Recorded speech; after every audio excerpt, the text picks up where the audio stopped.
All right. How's it going? Hope you're all doing well out there today. Hopefully audio sounds good. I'm trying this microphone up here versus the wireless one that I normally wear. Just because, I suppose, no particular reason other than that. So hopefully audio sounds good. If somebody out there who happens to be lurking at the moment can give me an audio check, thumbs up, thumbs down, whatever. That would be immensely helpful if we could do that.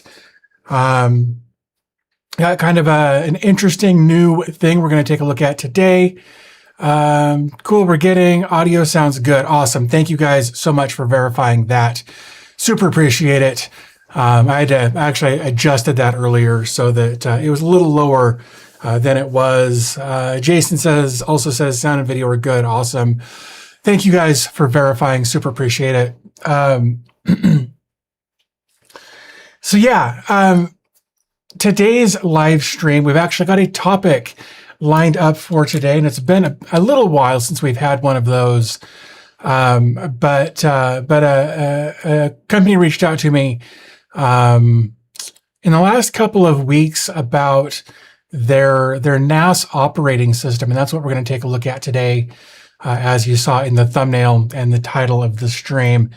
It's called Fygo, I think. I think it's FygoOS or Fygo NAS is what we're going to take a look at here in a little bit.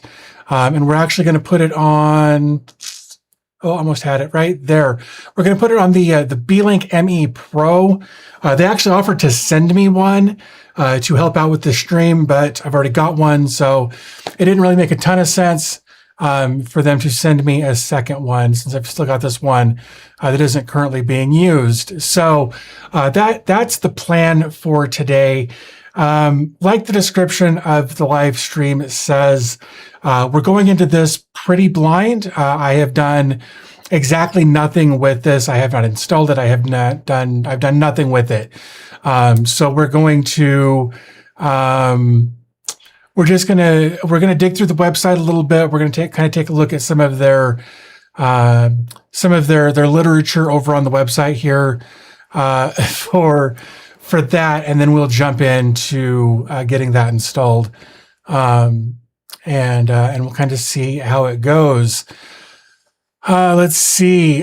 Noodles says, hey there, everything's fine on my end. Glad to hear that. Chris W says seconds are for giveaways. Yeah, you'd think. The problem is that doing a giveaway sucks.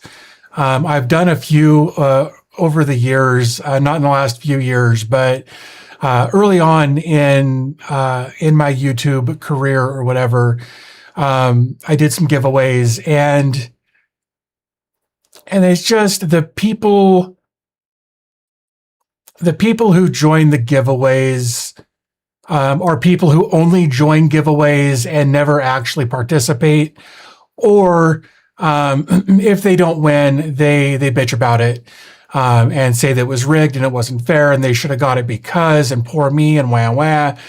And so I don't do giveaways. Haven't done one in years because the logistics just suck.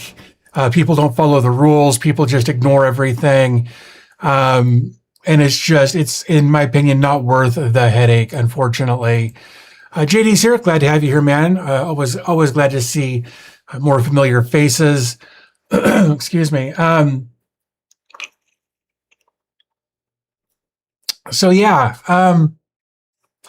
I guess then let's just jump over to the website for FygoOS and take a quick look here. It says powerful NAS made effortless, run flexibly on x86 or ARM, which is great. Powering your media, AI, photos, and multi-device sync with Windows ACL. I'm not super literate in Windows ACL stuff, if I'm being completely honest. So while that is a feature here, probably not going to hit real hard on that. We can download FygoOS, or we can watch the video, which is just that. It's over on their YouTube page if you want to watch that. Here we can kind of get an idea of what it will look like, both on desktop, tablet, and phone. Not really sure what's going on with this tablet here. It looks like they're watching a video the wallpaper. So yeah, no, you're right, Chris. It is super frustrating. So yeah, no, that's why I don't do giveaways as much as I would love to. Just dealing with the people and some of the legality things, it can just be a nightmare. So I just try not to do it.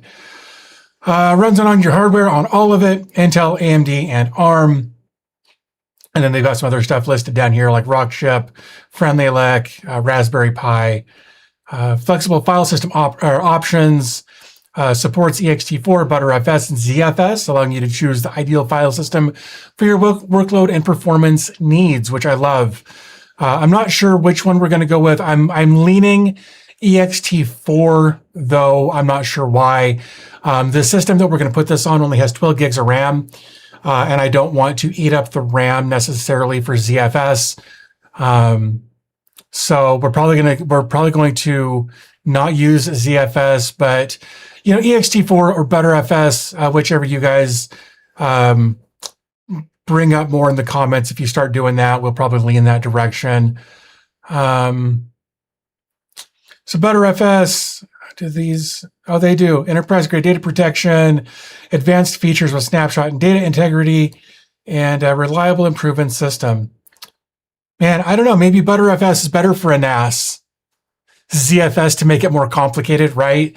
Yeah, with 12 gigs of RAM on this, I appreciate the sarcasm, I guess. Although I do kind of like what they did there with these kind of telling you what's going on there. Maybe we'll go with btrfs just because it's a NAS. It's got more features than just a NAS, as you would expect with today's NAS hardware. But RAID made simple, no expertise required. Setup RAID in just 2 steps and instantly enhance data redundancy and safety. Practical IT with Jeremy is here. Glad to have you here, man. Thanks for stopping by. So just kind of an example of setting up a RAID here. It looks like this was probably done virtually in some sort of VM or something similar based on these small drives that they've got in here. This tells me, the QEMU hard disk tells me that this was a snapshot from a virtual installation. But love seeing it. So JD says btrfs is great. Use it my unrated RAID drives. That's good to know. EXT kind of makes sense if you're also using existing external drives for file or copy local sync. Yeah, this will be a standalone unit. It's got a couple of hard drives in it, and I think it's got 3 NVMe drives, like one for, maybe it's got 4. I don't remember. We'll find out when we get into the installation here.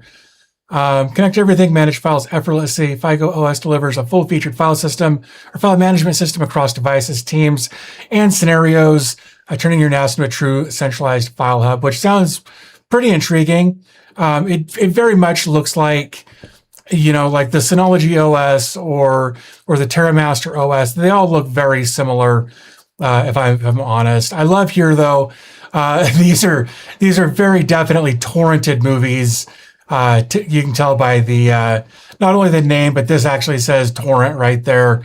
I think that's pretty funny. We've got, again, 13 Windows Essential ACL permissions, multiple file sharing protocols, easy access to NAS, mini device, built for team collaboration, share files via links. I would wonder about this, the sharing files via links. I wonder what kind of like reverse proxy options they've got for that, or if it's only sharing via IP addresses. Again, going into this completely blind, other than having like looked over the website just a little bit. It looks like they've got a media player kind of set up here called Fygo TV. Your smart private cinema ready instantly, which is kind of an interesting idea.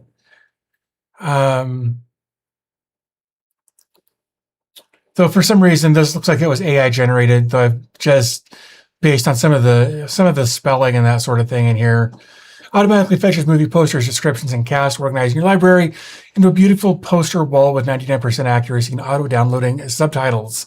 Love the idea of auto-downloading subtitles because I use subtitles quite a bit. My wife and I do, just because So we got a little video playing there. More interesting. All right, so Fygo Photos, smart, secure, and personal. Fygo Photo runs AI locally on your NAS, enabling text to photo search, smart categories, and face recognition. Relive your memories through simple words. I've had pretty good luck with that on my Synology photos. I'll be curious about how Fygo Photos works. But here we can see just some fun photos in there for Fygo Photos. And again, this looks very much like Synology's photo app. Back up your phone, full support for live motion photos, 360 media, and RAW, which is great.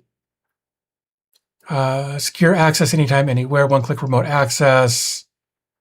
So it looks like they do have a DDNS kind of thing going on there. Secure access with a stable domain. I would personally rather use my own domain versus a setup like this, but maybe that is just my preference. I don't know what you guys think about that, but I prefer to use my own domain for this kind of thing. Fast and secure direct connection on peer-to-peer.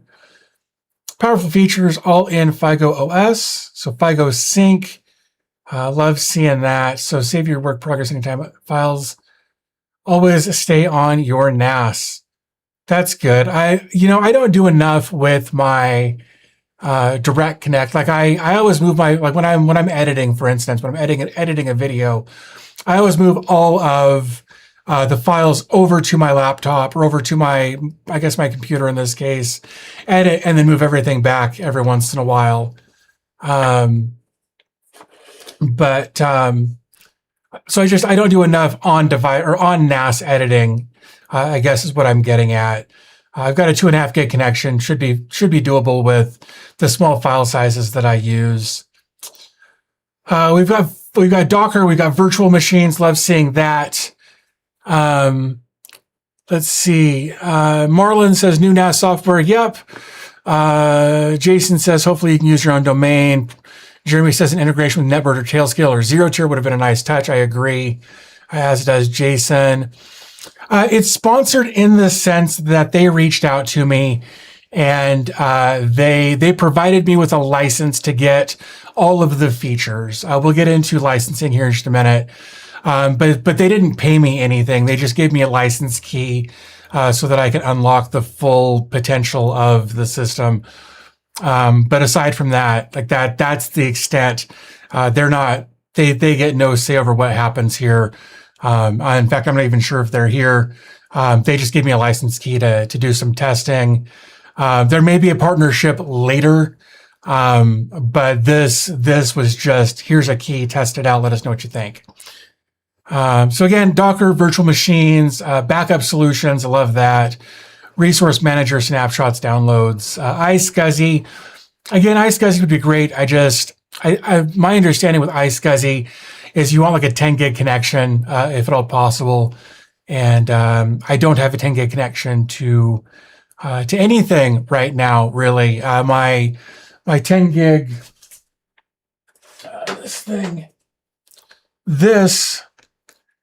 this crapped out on me the other day. It's Unify Flex XG. It's the 10 gig model, and it just took a big old dump on me the other day, and I was really sad when that happened. I find a place to put that.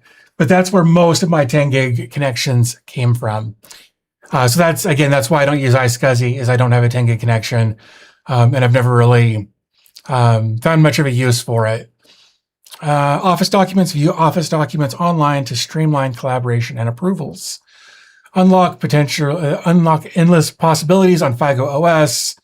It looks like they've got a bit of an app store thing going on there. Again, we'll get into that in a little bit. Yeah, it does suck that my Flex 10G died on me. I was real bummed. I thought my server had taken a dump because I ran into some server issues recently. But yeah, so it turned out it was this, not that. So a bit of a mixed bag, if I'm honest. Jeremy says they did install in Proxmox VM about an hour ago. I like the UI, but their app store is a little sparse when compared to other options. This is I don't doubt that, Jeremy. I really don't. This is still very, very new. So hopefully, as more creators create content about it and they get their name out there more, hopefully more apps will be ported over to it to give it a bit more community awareness. I think that's what I'm looking for. So we can go over to downloads. We'll get into this in a little bit, but you can download FygoOS. Tell you what, oops. Let's come back over to here. So we're over here on the download page now. I'm just actually going to start the download over for the x86, just so we've got it. There's a notice here saying that, hey, depending on your hardware, you may get a different experience. Just be aware of that. Anyway, so we've got this. We've got a Fygo app. It actually does go over to Google Play, which I'm really glad. Sometimes you see this kind of stuff that ends up being sideloaded, which I heard Android is taking away sideloading in an upcoming release. I may have misheard that, but that is my understanding. Is that hey, that's downloaded? Is that Android is taking away sideloading? Jason says, I think the key is to make a great NAS first, then work on apps. I agree with that. The only right? The only OS a Juggalo needs. It's very close to Faygo. I agree. That's pretty funny. So we got a Fygo app for the Apple and Android, and then Fygo TV apps for all of that coming soon. There we go. So iOS, Android TV, and Apple TV apps coming soon. So hopefully that will be good. We'll have to see. Maybe we'll do another follow-up on that if that ever happens. And then Fygo Sync for Windows, Intel, or Apple. So maybe curious. Okay, so it's a package file, so you could use that for Linux. I would assume anyway.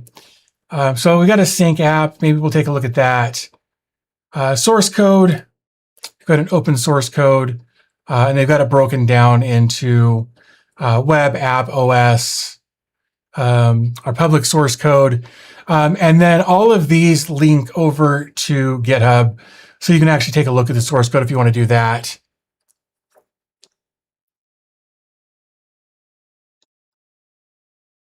Okay, so Vaz says Google is not removing the ability to sideload entirely, but they're significantly changing how it works. Dev must now be verified by Google, and users face a complex process to install them. Okay, so mixed bag, I guess.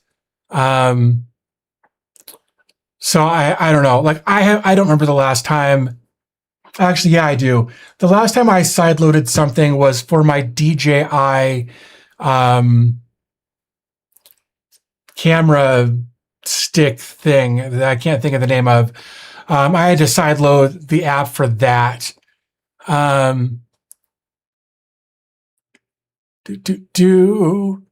DGDG says, hey dude, nice channel. Thank you. Enjoy to be informed this way. Thumbs up, done, and subscribed. Let's Linux, Unix the world. Well, awesome. Thank you so much. I appreciate you saying that. So our public source, they've got a kernel coming. It's planned, it looks like, for a new kernel. The project provides the source code for select modules in the x86 version of our system. These releases are provided in accordance with our technical sharing policy and open source compliance requirements. So GPL2 status planned, led by 2 kernel maintainers. Love that. So these are the people behind the project. Our team includes 2 Linux kernel maintainers whose upstream work directly informs the storage and hardware behavior of FygoOS. So good to have some very technically knowledgeable people behind this, obviously. Join the community. They've got a YouTube channel and a Reddit community. Support. So if you need to get support, you can do through community, help center, or submitting a ticket. You've got a contact page and then the license. So with this, there are some different licenses. I want to make sure I'm zoomed out all of the way. Yeah, let's zoom out just a little bit so we can see all of these. So on the always free, you get a lifetime subscription free. So you get a file system, remote access free and lifetime, backup, Docker, and downloads, user limit of 3 users, and storage devices. You get up to 4 devices. And then there's a 30-day trial of the plus or lifetime, 30 days. Again, same file systems, remote access, built-in apps. It's all the same. User limit of 3. Storage devices, again, 4. App Center full features, and then updates included for 30 days. And you can do a 1 year or a lifetime and get basically unlimited everything. So there is a license fee for that kind of things, or for that kind of thing. I would probably go the trial first, obviously. And if you dig it, then you can kind of base how you want to handle your full license, whether you want to do it a year at a time. So that would be what, like 4 years roughly would be the equivalent of a lifetime if you wanted to go that route. And of course, you can buy those. Will the license expire? Is FygoOS subscription a one-time purchase? Depends on how you want to handle that. Is an account required to purchase a license? You do not need to log into Fygo account to purchase a license. So there you go. So then, I guess with all of that said, we've kind of looked through that. We've got some instructions here on how to install. They actually use Rufus, so that's what I'm going to use. I've got Rufus open here. I'm going to go ahead and select FygoOS, and then I'll have to put my USB drive in here. I know that I could use that other solution, but we're not going to get into that today. Plug that in, and there we go. Price doesn't seem too bad or an overreach. I agree with that. I think they were pretty on point with that, especially given their expertise in what they're doing, being kernel maintainers and that sort of thing. I think they know the community pretty well. So anyway, we've got everything we need here. All of this is going to match what we would see here. I'm going to go ahead and flash that. Yeah, we're just going to write this in ISO image mode. Should be fine. Click OK. Yeah, we'll go ahead and download the stuff that it needs. That's fine. I don't care. Cool. So it's going to go ahead and do this. I've already got Tiny Pilot plugged in to the B-Link ME Pro that we're going to use here. So this has currently got Open Media Vault on it. We're going to wipe that. We're going to throw FygoOS on this here in just a few minutes. So let's see. Noodles brings up a good point. I wonder if that lifetime license is portable or if it's bound to the device. That's a really good question. I'll actually have to ask them that. I think that's a great question. I've got some notes over here for this. Is the license portable or bound to specific hardware? That's a great question. So yeah, I will ask them that this week, hopefully, if I remember, because I think that's a really great question to ask. I would imagine it's probably not bound to hardware, but I would imagine that their licensing would, or that the operating system would periodically ping the servers and wouldn't allow for 2 servers to use the license at the same time. That would be my guess. I have no way to actually verify that. But I would imagine that it would phone home periodically to validate the license and that if two different pieces of hardware are pinging that license simultaneously, that it would throw an error. But that is just me guessing based on what I know or what I don't know, I guess.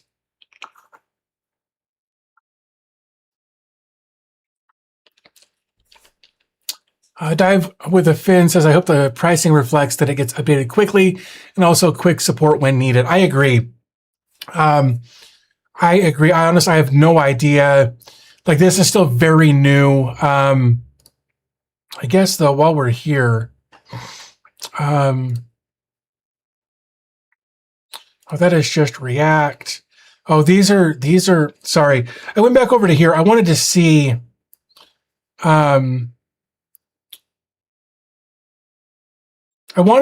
what these actually went to, because they link to a GitHub, but I wanted to see if any of these were for like Figo specifically.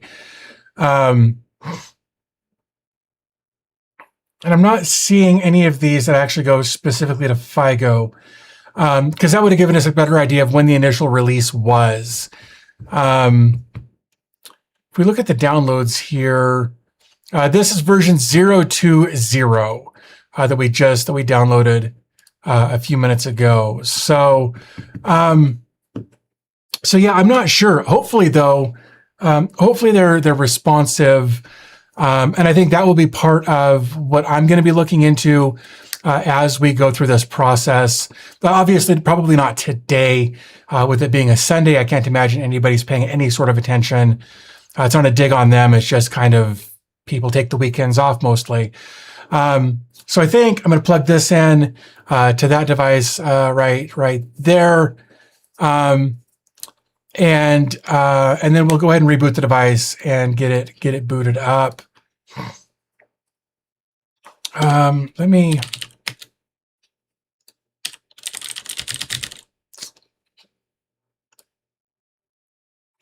There we go.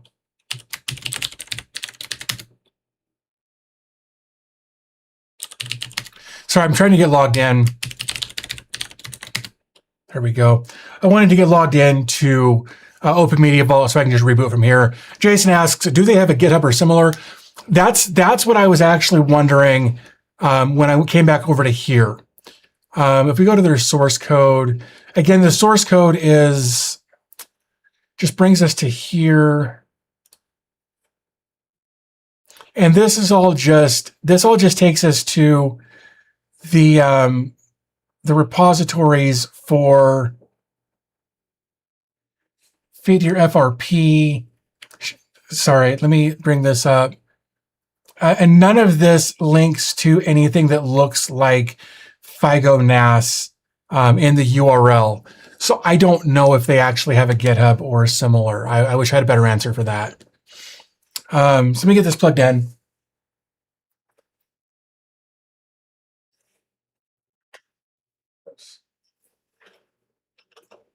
There we go. All right. So that's plugged in up there. Let's come over to here. Oops.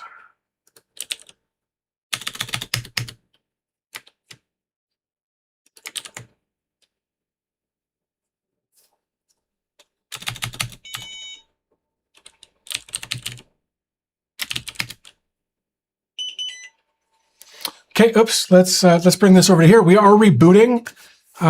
What we're going to do is we're going to start tapping. We start tapping delete just so that we can get into the BIOS, the UEFI, whatever you want to call it. And I just want to make sure that we boot to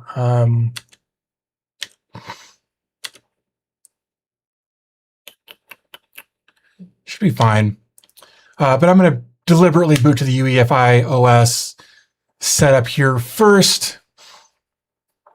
We're going to do a graphical install because I don't think we want to do the rescuing install at this point. Here we go. Loading Linux trim. Go ahead and give this a minute.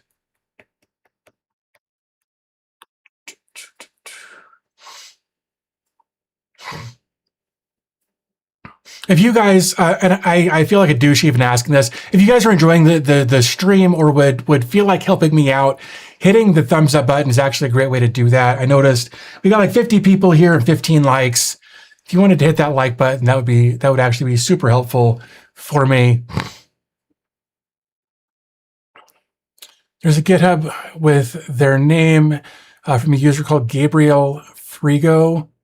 But last update, I don't know, was from like 3 years ago. They may have maybe a private repository under that name. So it could still be the same thing. But again, I am not sure. Loading initial RAM disk is taking a moment. Yep. Must be private. Yeah, that's what I'm thinking. Although, TinyPilot's being weird. Let me not reload. Just wanted to reload to make sure that I hadn't actually gotten stuck. I've been having that issue a little bit with my TinyPilot recently. I probably need to do a reboot or something on it since I can't do any more updates on it since I don't have the new license. TinyPilot sold to a different company and they changed their licensing structure, and I don't have any way to get a new activated license for this without putting out some effort. So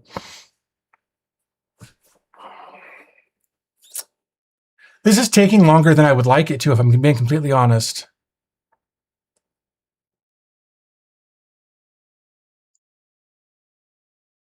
Now, TinyPilot's being slow. It's not responding. There it goes. And it just hasn't updated yet. Interesting.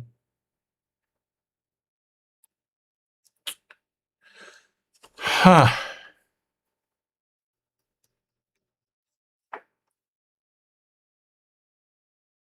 And I'm not seeing any like activity lights.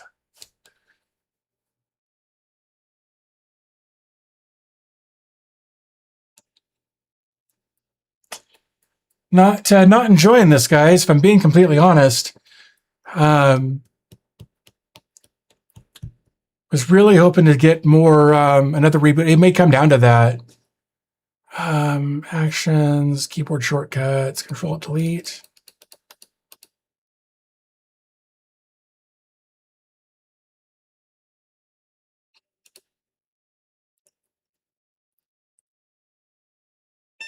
Yeah, we're gonna try it this way. Do another Control Alt Delete here.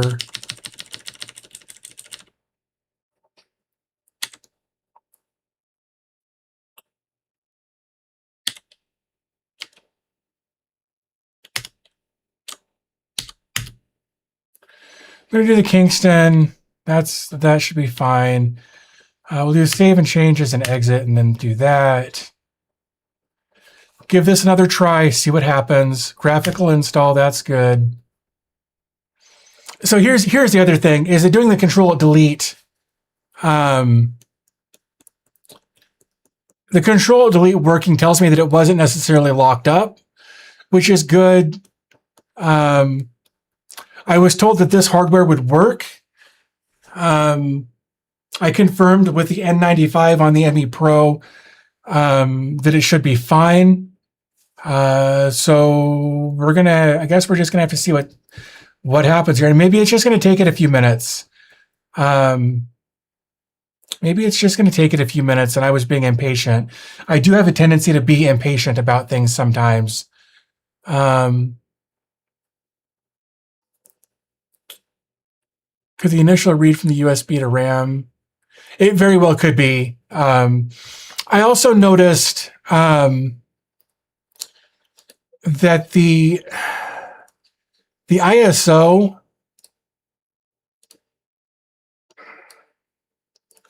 no, I guess not. I misread that. Right, that could be something else as well. We'll give this another shot. We'll let it sit for a minute and see what it's going to do. And if that doesn't work, then I'll use we'll try Balena Etcher.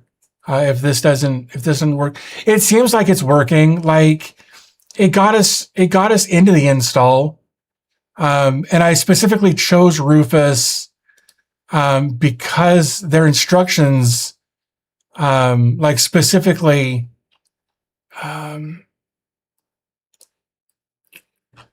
their instructions were very specific about that. Yeah, like here using Rufus for the setup there.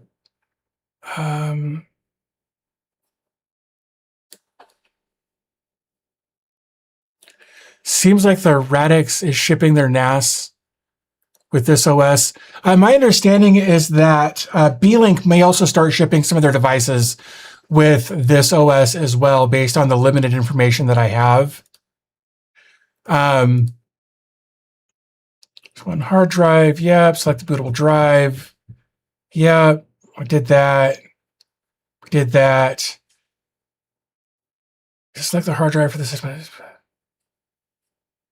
Yeah, so we've got through step 3 here. Graphical installation, restart the device and select. Okay, they say that if you encounter an error during the graphical installation steps, restart the device and select rescuing install emergency installation mode and at this step and retry. It seems very odd for it to get stuck here of all places. So I guess we'll give it another minute or so, because our next step will be to select the system drive, select the system partition and swap. Brands are starting to release NAS products with this. Speaks well for the protected speed. The App Store will grow and more integrations. That's a good point, Vaz. I agree with that. Noodle says maybe try to burn it without updating components. Maybe.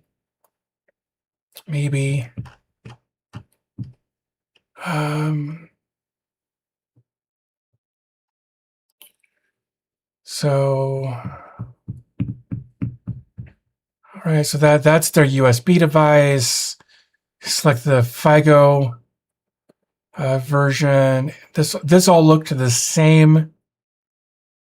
Click Start. Install the operating system to the device. Connect at least one hard drive machine. Yep. An SSD is recommended for fast and consistent performance. Connect the machine to a network via an Ethernet cable. We've done all of that. Connect the power supply, monitor, keyboard, mouse. Yep, did all of that. We did that. And we're just getting hung up at loading initial RAM disk.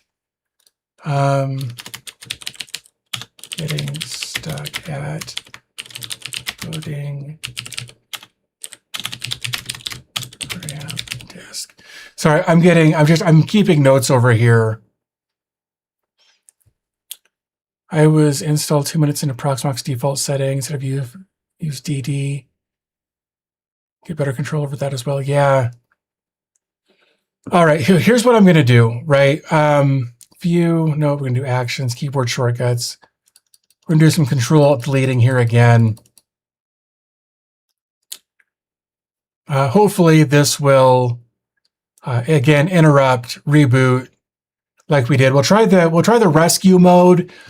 And then if that doesn't work, then we'll try something different here.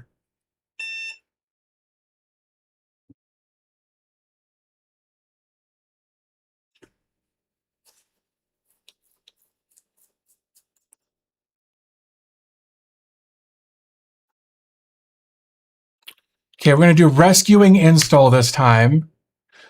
We're going to try it this way. We're going to give it a minute. If it gets into this loading initial RAM disk or whatever, and then gets stuck, then we'll try something different with flashing the drive.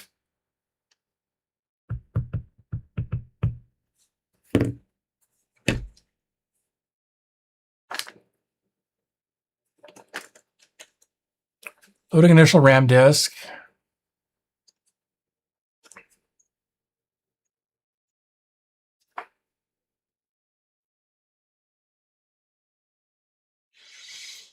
Okay, so I've got a different drive here. Oops, damn it, come here.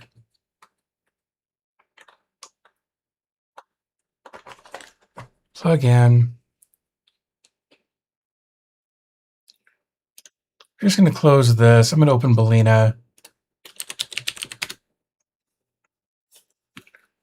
Flash from file. We're going to do this. That's FygoOS. Strange issue, I agree. Gary, thank you so much for stopping by to say hi. Appreciate the compliment. Thank you very much for that. Select the target. Yep, we got the 64 gig thing here. Gonna flash. This isn't giving me any issues like Rufus did. So maybe this one will go better.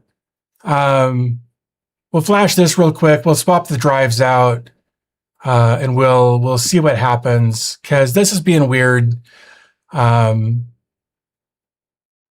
we'll just try a completely different method with a different drive and see if this gets us anywhere. Again, it's strange because I was told that this hardware configuration shouldn't give me any issues. And it's just strange that it's getting stuck on loading the initial RAM disk.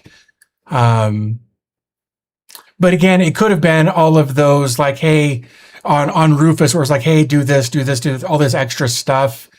Balena is not giving me any of that. So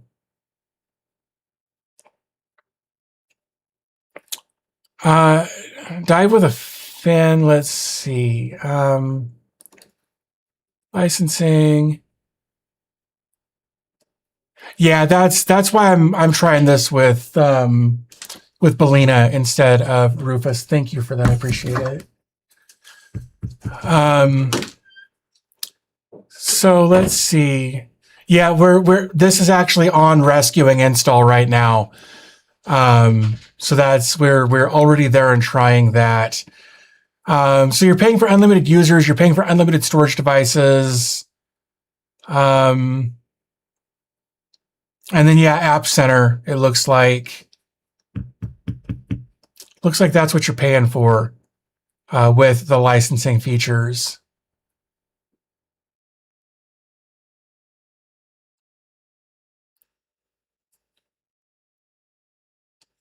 I have a suspicion that this OS may be contested by another big NAS company. Possibly, but I'm curious what your logic is on that. Maybe software bug creating the drive, physical problem on the USB.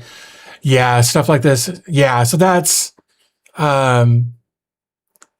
it is kind of similar to Zima, but it's also kind of similar to TerraMaster. It's also very similar to Synology. Like a lot of them just kind of look the same these days. And I think it's just so that when people join or when people set up their systems, there's a certain amount of familiarity built into the new system. Yeah, they're basically all a ripoff of each other. They're all building on the same core aesthetic. But again, I think it's for the sake of familiarity and ease of use. It's why so many different Linux distros are starting to look like Windows, right? It's so that people are familiar. They know where things are going to be. It's expected that if I click here, this thing will happen. There's a certain amount of that going on across the board. So I don't hate it, but I get what you're saying. Just vibe code your own NAS OS, put all your own important data. Yeah, that's a great idea. Okay, so this has been flashed. This has not done anything yet. So I'm going to swap the drives.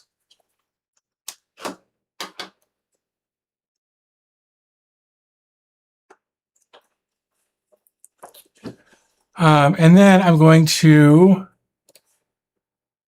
do some more Control-Alt-Deleting here. And then here in a minute, it'll interrupt, and we'll go back to the boot or to the BIOS, make sure we're loading from the right drive.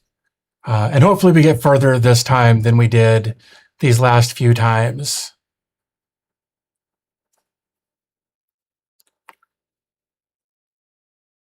Jason says he likes that it's got ZFS unlike a lot of the new NAS options. This is the problem about black box with no logs, no track of running jobs. Could be so many things that happened. Yep. So that's why we're gonna try this and see what happens. Hopefully this will reboot soon. Not sure why we're not doing that already. It may have locked up when I unplugged the USB device.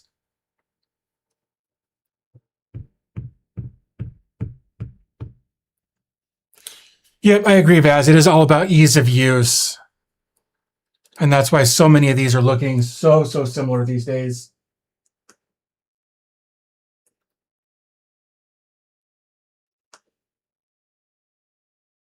Okay, we're powered off. And we're powered back on.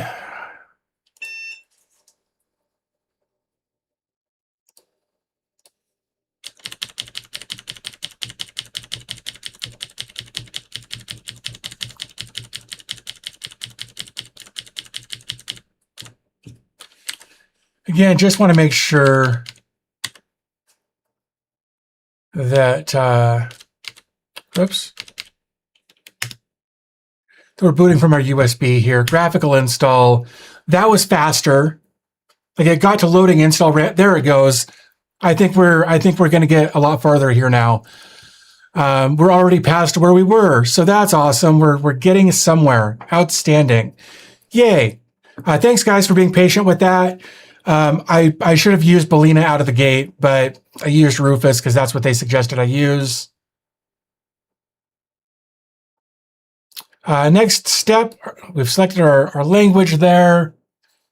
Okay, so we've got, yeah, so we've got our boot drive is going to be 500 gigs, and then we've got two 1 terabyte NVMEs. Oh shoot! Thank you. Wait, what? Oh, camera focus forgot to work. Oh wow, yeah, it did. There we go.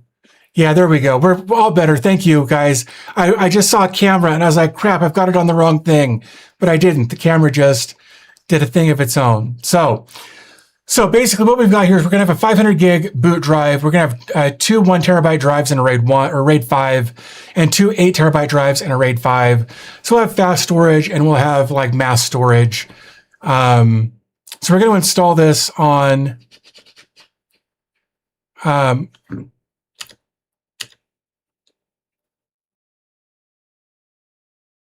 keep losing my cursor. Okay, we're going to go to the next step. We're going to install it on the 500 gig.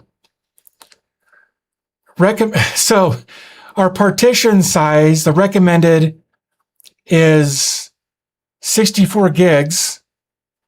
That's interesting. The remaining hardware space can be used to create storage pools. That's so weird that it only wants 64 gigs. Interesting. So the default value is based on the Debian official recommendation, the square root of the physical RAM, which is about 3. This is configurable. All right, well, that's true. Give 64. All right, well, I'm just reading OS NAS TV. I appreciate your input here. I'm just reading to see what the page says. All right, well, 64 gigs it is. Yep, we're going to put it on that 500 gig drive. That's so weird.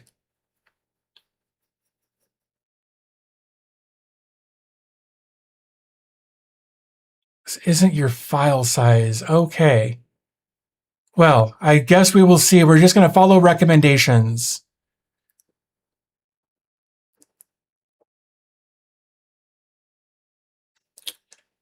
Yeah, I'm not, I think my, oh geez, my RAM usage is fine. Oops.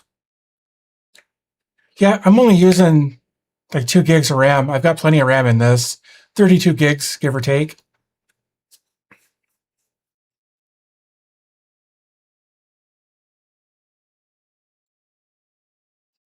It's going much faster this time. This is so much better than the previous issue we were having. So glad to be getting through this.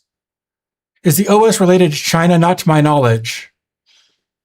I've got no reason to think that it is. The two people behind it, I don't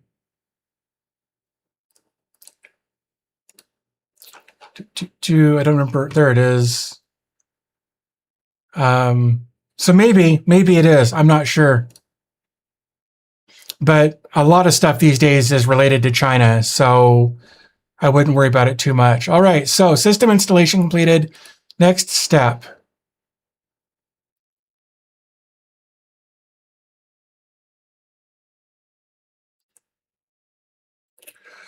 All right, so our IP address is going to be on 0113. Just the operating system disk. Oh, okay, I got you. Nice.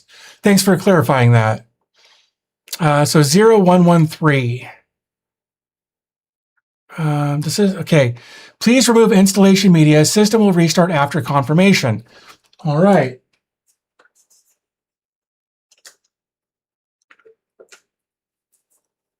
And okay. Man, it did that really fast. Yeah, most hardware is anyway. I agree. This time I want to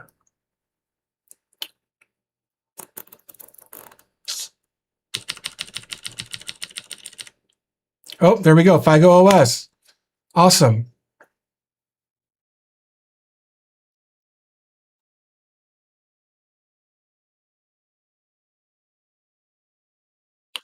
Okay, this is all loading. This looks good. Glad to see it. Wife brought me iced tea, so I'm excited about that too.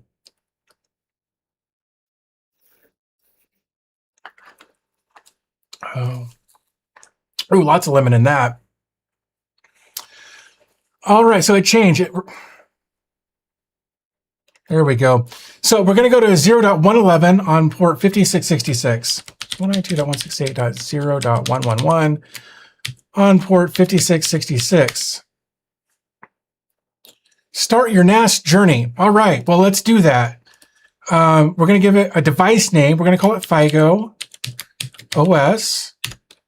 My username will be dbtag. Oh, geez, let's try that again.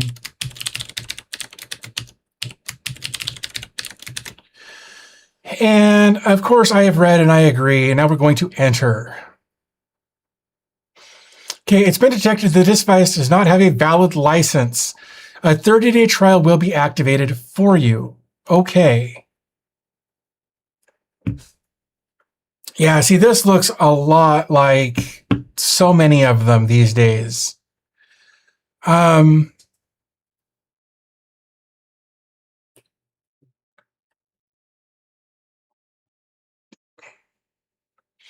What do you consider the best NAS OS?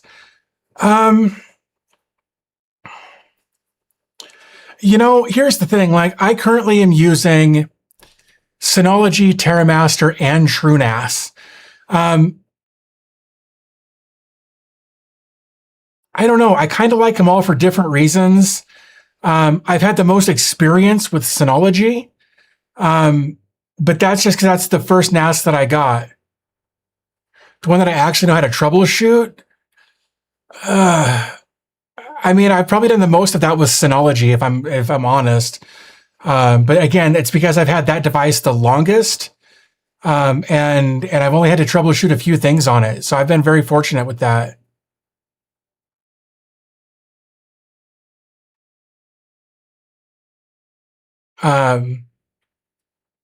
Let's create some yeah, it'll absolutely change for everyone. Let's create some volumes. Let's go with btrfs on this. I know I said ext4 earlier. Let's go btrfs because it does snapshots and that sort of thing. And let's select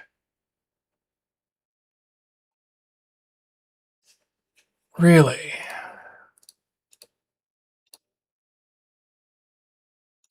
All right, well then I tell you what, let's go into hard drives. That's our system drive.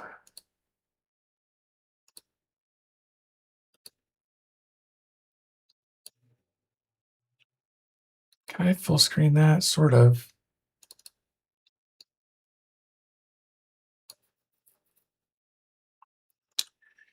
All right, what can I do here? It's just health details.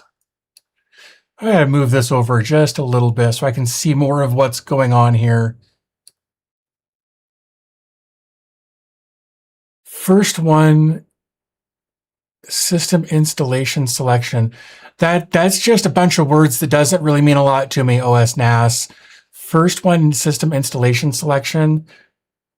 System installation, system installed. Internal drives. Earlier it said that these were external. Create a volume. btrfs. I'm just checking something here. Yeah, I understand that.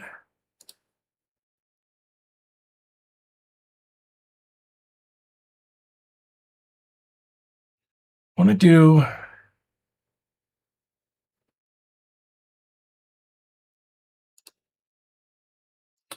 Yeah, I don't really care that it's got data on it. Like that's kind of the point here. We're gonna do a RAID 1. I said RAID 5 earlier. I don't know why. We're gonna do a RAID 1. I apologize for misspeaking earlier. Do next.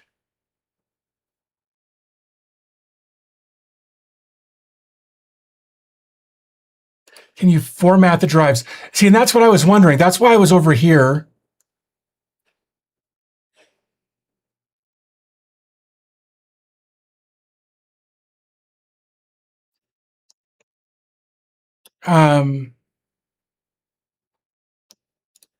Like in here, it doesn't say that I can. Internal, like when I click on this, it just says like health details. Health details. Like it doesn't give me the option to do anything here from what I can tell. Look, first drive icon that says OS. Yeah, this says OS right here. So you.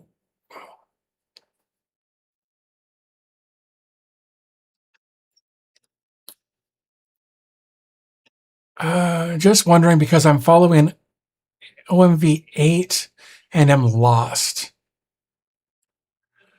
I don't know if I'll be doing anything else with OMV8 at this point. You can see different disk one and others. Yep. So I can see the drives here, but I can't format them from here. Create a volume, import volume.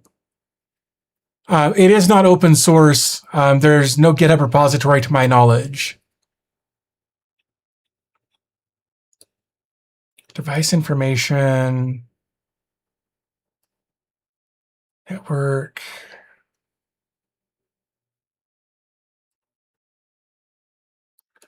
Create volume. btrfs. Next. If I do to keep the data. Oh yeah, I don't want to keep the data. I don't care about keeping the data on that.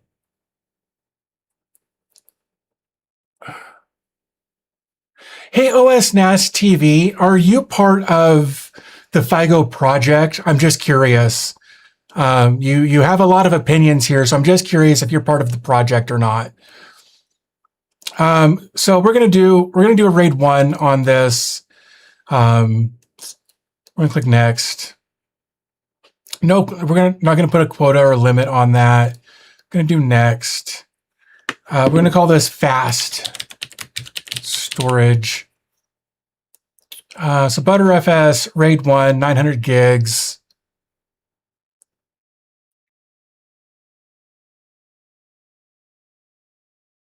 So it seems to be European based. There you go. Now, in fairness, a lot of companies do that, Vaz. They will register a company in a different country for different reasons. So it could be very much European based, but it also could have a China background to it. I don't actually know. Okay, so we're going to do create the admin password. During the creation of the volume, the selected hard drive will be formatted and all of the data on the hard drive will be deleted. This operation cannot be interrupted once started. Do not remove the drives or power off the device. Cool. So we're going to format it as we're building the volumes. So that's how we format apparently.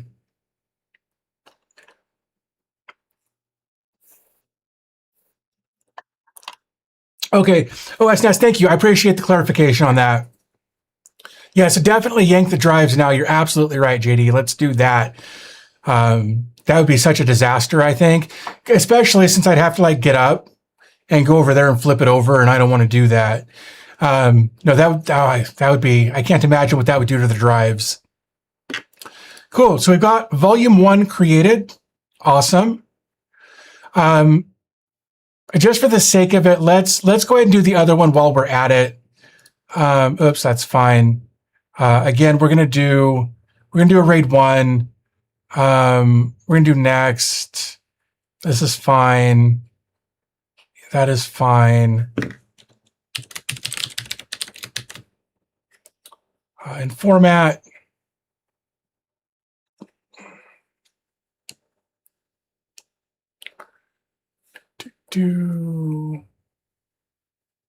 RHB Digital, thank you, appreciate you. That created quickly. I'm genuinely surprised by that. That's awesome. Okay, so then, I think file services, maybe. Okay, so the SMB service is on, but we don't have,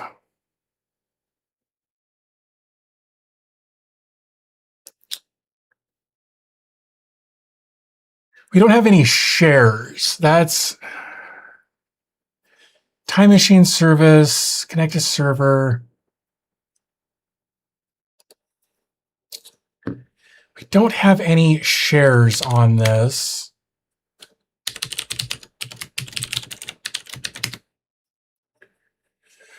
Okay, so we don't have any shares. That's something. All right, so then I would have expected that to be in here. You can also create a volume on the disk where you install the operating system. That's great. Not going to do that right now. If anything, I'll use it for something else. I don't know yet. SMB is set up, advanced settings, SMB protocols, files, Win server address. Okay. Then where is network settings? Hard drive. Okay, not here. For this to be a NAS, you would want shares, right? So remote access. No, that's Figo Connect. That's DDNS. Oh, hey, can we? Oh, hey, look, there's a bunch of different DDNS providers. So we can set our own domain. That's amazing. That was one of the things we were talking about earlier. File services, SMB.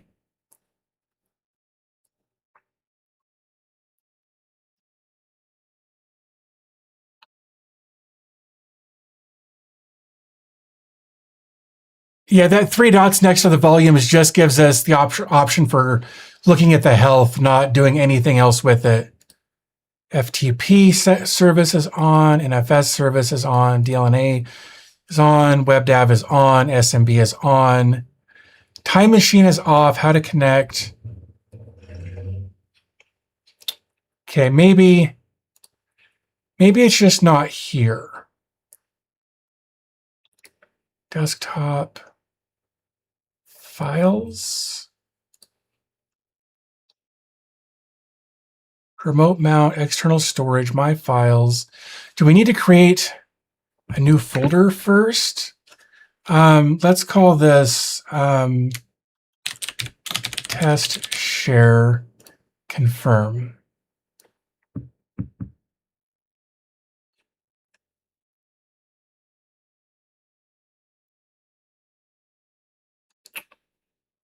Okay. And okay, so it automatically shared it as soon as I created a folder. Didn't even have to do any special sharing there. So the next thing I'm going to do then, because I'm genuinely curious, let's go to videos. Let's open this up. This was me testing audio before we started today.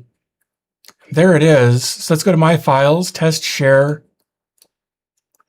Make sure audio is turned down. Desktop audio is turned down. Cool. So that was dead simple. So the recommended hardware is just about anything, man. It will run on x86. It'll run on ARM. They've got a whole list of stuff listed on their website that I would recommend taking a look at. I'm honestly kind of shocked at this.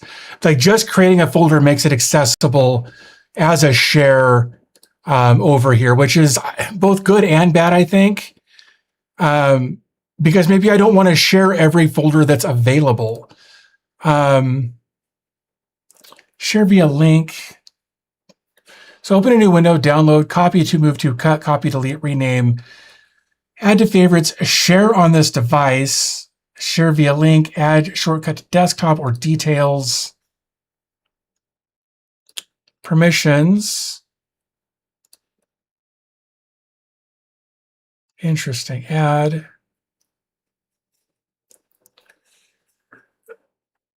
You can limit what is shared from settings SMB. Interesting. Let's go look at that then. Oops. File services, advanced, visible, advanced settings,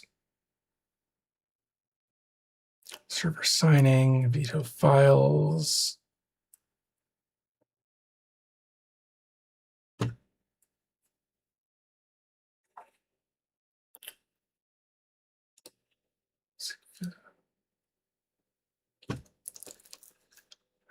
All right, so visible folder scope. All are allowed. Custom folders. Okay, so set visible folders. By default, it's all allowed. So I think if we did like all restricted, all folders cannot be accessible from SMB. So I would want to set maybe on custom.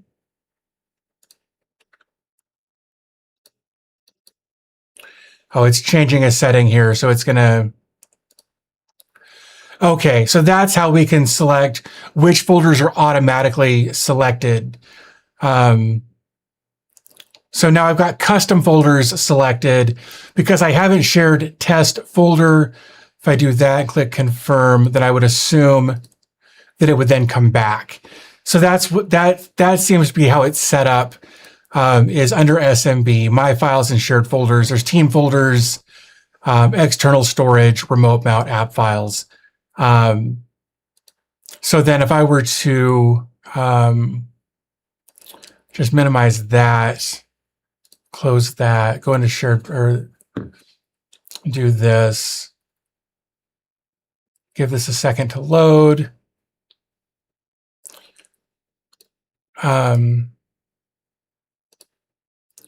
Create a new folder. We're going to call this not shared and confirm. And then if I come over to here and refresh, then yeah, that folder isn't shared. But again, if I go over to here and then select the not shared folder and refresh, there it is. So it's a different way to handle that. I don't hate it. It's just, it's not quite the same as what I'm used to on other things. Typically, you have to set up a folder and then go into sharing and share it that way. So this is a little different. Again, I don't hate it. It's just a little different from what I'm used to as far as that's concerned. And now this not shared should go away once it reloads.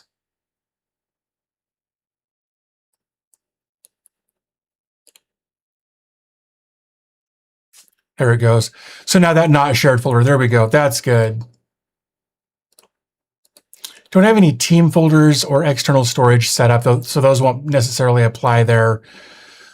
Let's look at the apps that we've got here. So we have files, systems, settings, app store, downloads, Docker, backup, resource manager, logs, and trash. Let's look at the app store just because we were kind of talking about that earlier. Just kind of want to get an idea of what's here presently. And it's not much. You can test user groups. It'd be nice. In Linux distro have the option to write but not delete a file. That's a must. So let's see, what do we have up here? We've got the Fygo AI engine. This appears to be AMD related. And with having this on the Intel N95, this probably won't apply. Yeah. For AMD devices, and I don't have an AMD device, so not that. We got Fygo Sync, Fygo TV, Security Center, Office Documents. That's always good to have. Let's go ahead and install that. Let's just see how quickly this goes. I'm curious.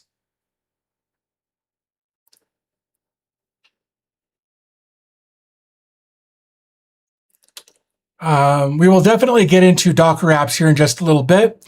I wanted to take a look at the App Store before we got into that, because Docker could be an endless live stream at that point. I wanted to kind of take a look at the available built-in apps in the App Store first, or the App Center, whatever you want to call it. Minimize that.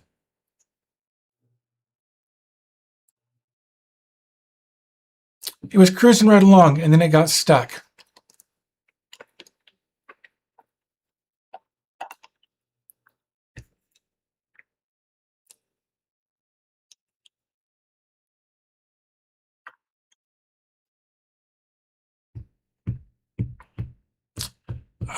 Is the App Store a Docker front? I don't know, maybe. I'm not sure what kind of setup they've got here. Once this finishes installing, we'll take a look through some other stuff in here, like under the settings and that sort of thing, just to see what it'll do. Okay.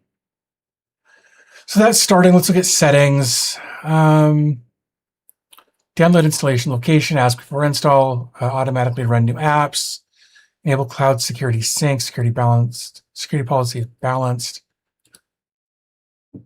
I'm not sure if this is Docker based. Please set Docker path to ensure Docker can run. Let's put it here. Continue. It says there's no images. There's nothing running in Docker at this point. So I would assume that it is not Docker based. So that's something. Compose. So we've got overview. We've got containers. Compose, local images, image registry, which I would assume, yeah. I wonder if there's like add guard.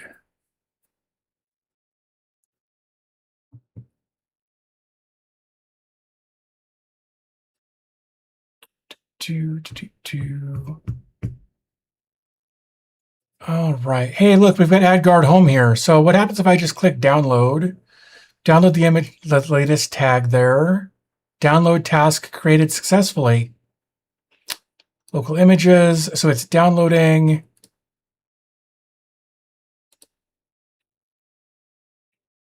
So these are just like pre-built, it looks like. That's kind of neat. I'll be curious to see if this will work. Frog Wizard, thanks for hanging out. Glad to have you here. I'm curious here, though, if this will work, because very often these systems have or already have port 53 being used for DNS internally. So I'll be curious if this will work. God, there's a lot of ports on this. Next. Start after creation. I dig that they've just got pre-built Docker solutions in here. That's kind of neat. So let's grab this. Let's go over to port 3000. That's where it should be anyway, I would think. Oh, it didn't like that. Containers created. Can we start it? Please confirm the service is normal. Runtime logs. Well, that's not helpful. You didn't name the container on the first page. I mean, the container's named right there. Details. Container name is AdGuard Home. So it named it automatically. I'm willing to bet in this case that it's a port 53 issue more than anything.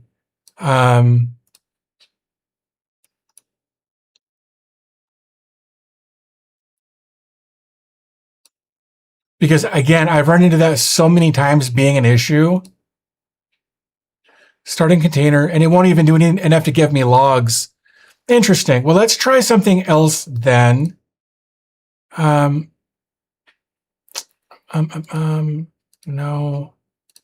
Image registry.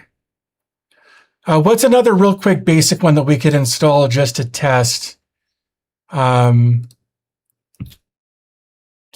Obviously, Pi-hole is out for the same reason.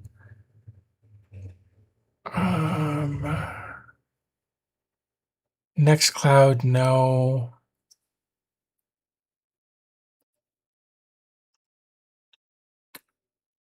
Vault.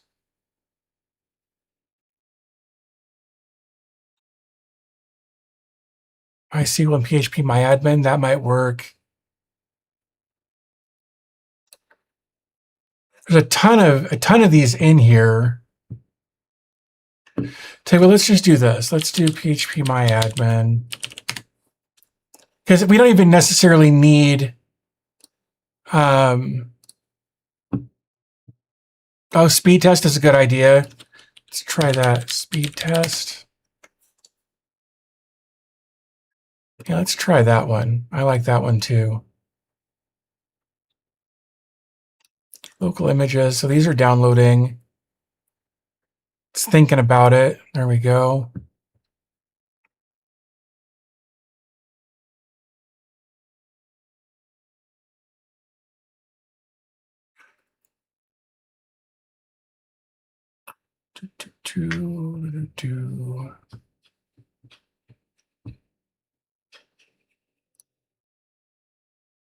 Hey guys, don't forget to like the stream if you haven't already. It would really help me out quite a bit.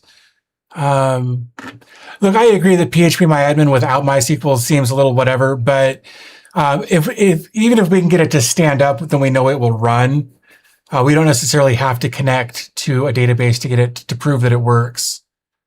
Let's try auto start next. Previous, hold on. Yeah, the container name is already there. I didn't need to name it. Port 80. Let's try port 8088. Storage location. My files. Sure. Speed test. Confirm.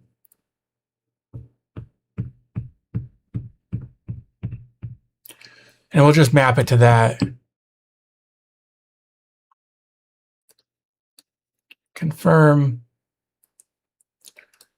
Well, I don't know. You're supposed to know all this stuff. Let's see here. It's interesting that it wants to do it that way. Container.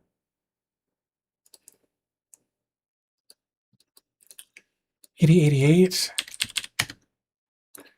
All right, well, there we go. Cool, so it's working. That's good.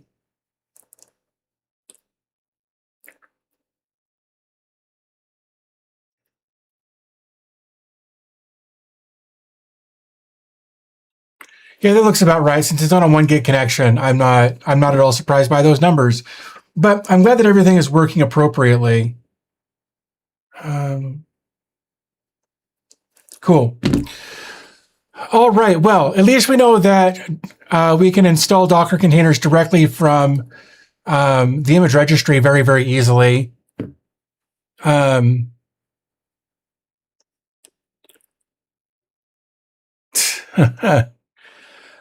glad to know that that works.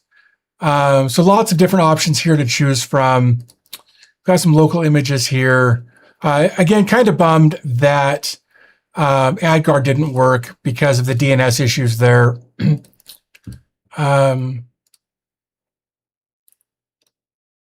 Oops, back 80, 90, next, create container.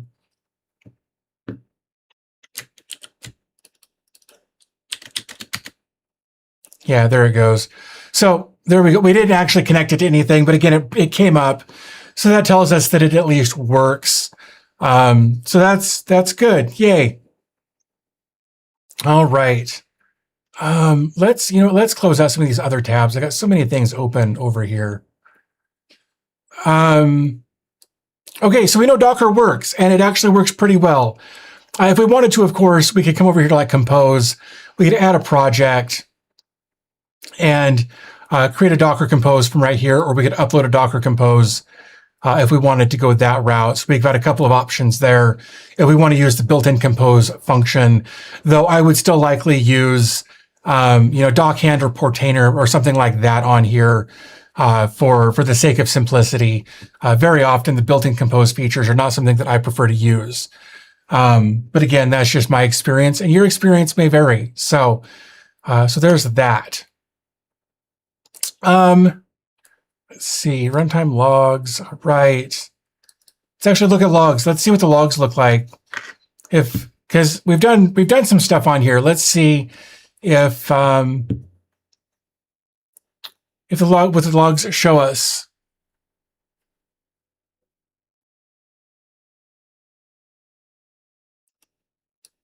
To 46 app office documents started successfully.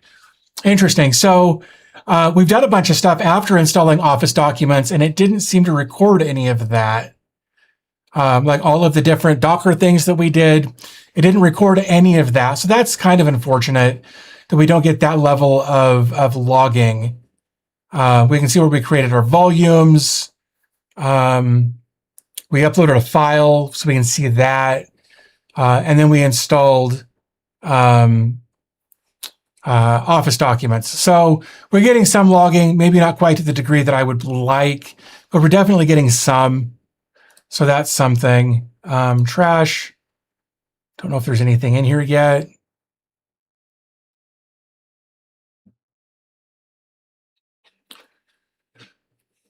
Okay, nothing in trash. Files. File details, test share. Let's close that. Let's close that for right now. Team folders. Okay, so we can create team folders as well.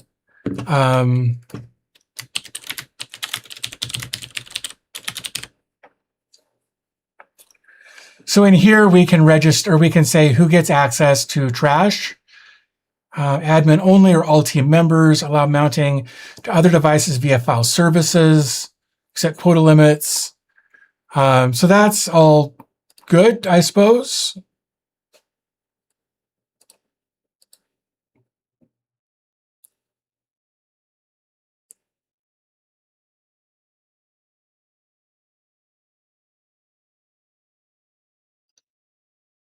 Still building that. There we go.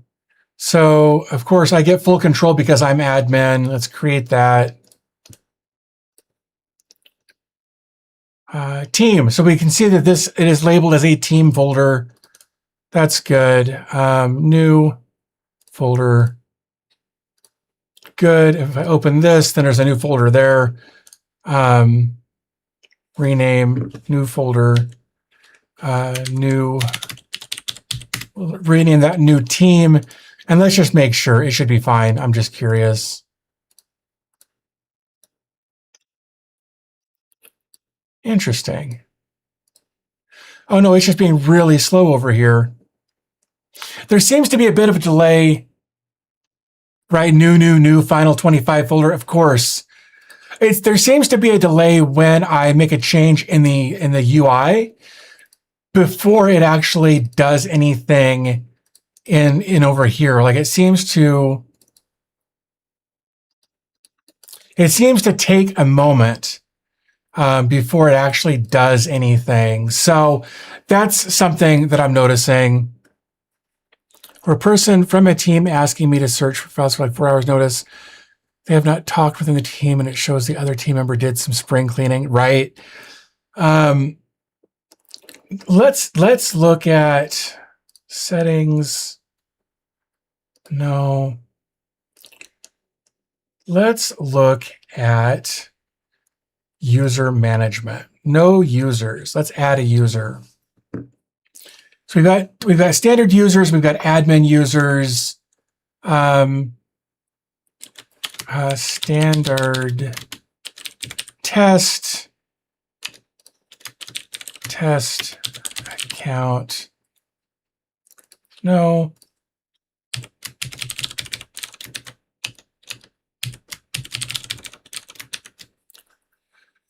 Okay, we can join groups. If we had groups set up, I like that. That's good. So this is kind of like, it seems like it's kind of small business oriented, which I don't necessarily hate. I don't know why that keeps popping up, but let's just do that. We can determine where, okay, so they've got access to volumes. So we could, in theory, say, not give them access to one of the volumes or the other if we wanted to. So that's kind of cool.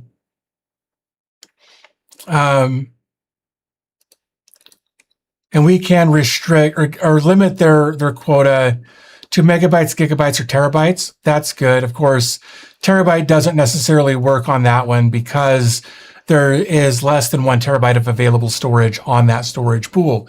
So it makes sense that that defaulted to gigabytes instead of terabytes. Cool. We're not going to restrict anything there. They've got unlimited access to whatever. Neat. So then let's try this.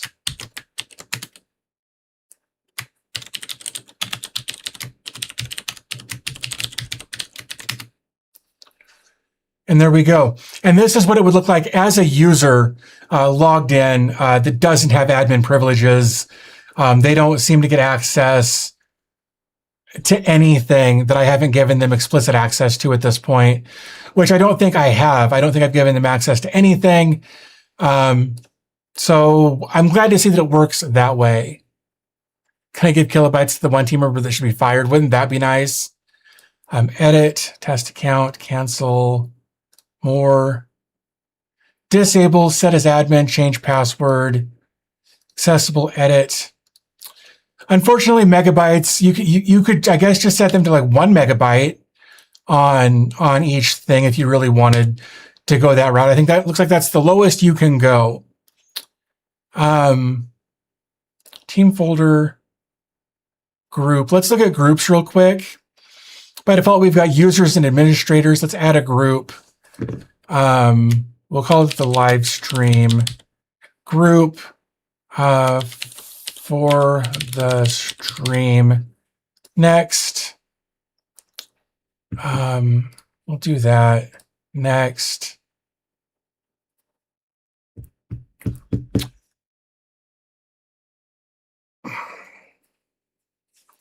It's interesting that it didn't really give me much else to do there. As far as permissions are concerned. I run TrueNAS beta for the RAID Z setup.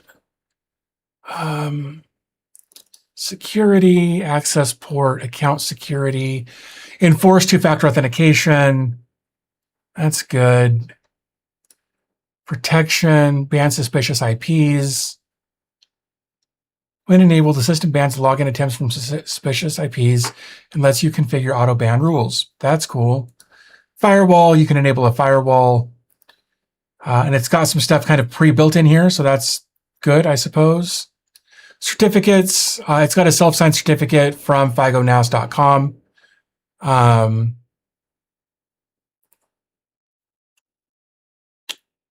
Service configuration, FSTP.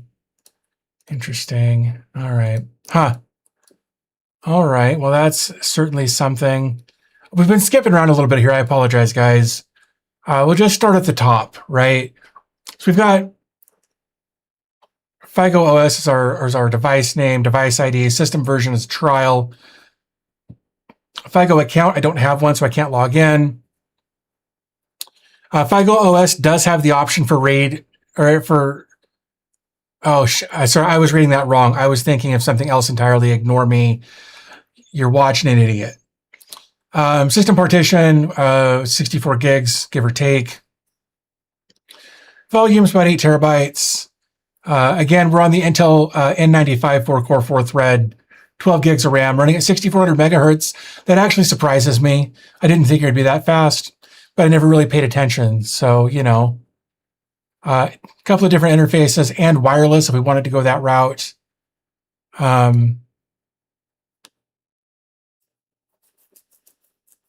Settings. Interesting. All right. So that was device information, user management. We were just kind of there for a moment. Storage. We've been in here. We've got the option for SSD cache acceleration, which I love. I wonder, select, can we do that? Read only would be fine. And yeah, we could use that boot drive as the cache storage or the cache whatever. Yeah, as the SSD cache, right? I could do that. Let's just say like 250 gigs, just because. And we'll enter our password. And then we'll create an SSD cache for that slower storage. So that's kind of cool. Love that. Wish that would stop popping up.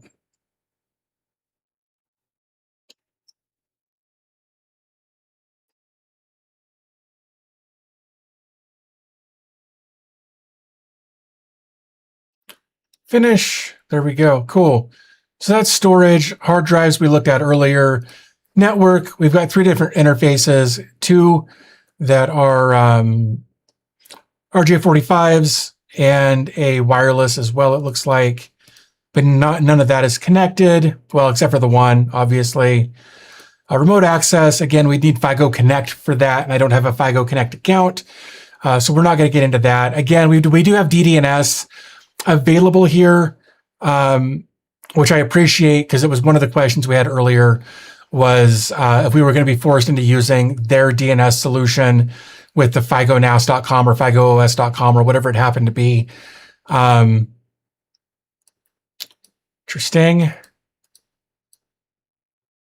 Not sure why it's doing this. I don't know what that says, but I'm kind of curious.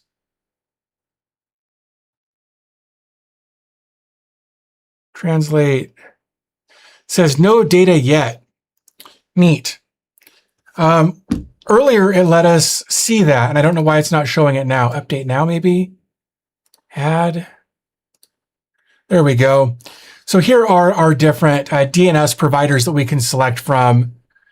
I would use Cloudflare. I would select a domain, enter my email, have a password or token for that, and then be good to go. I'm not going to set that up right now, but you supposedly could.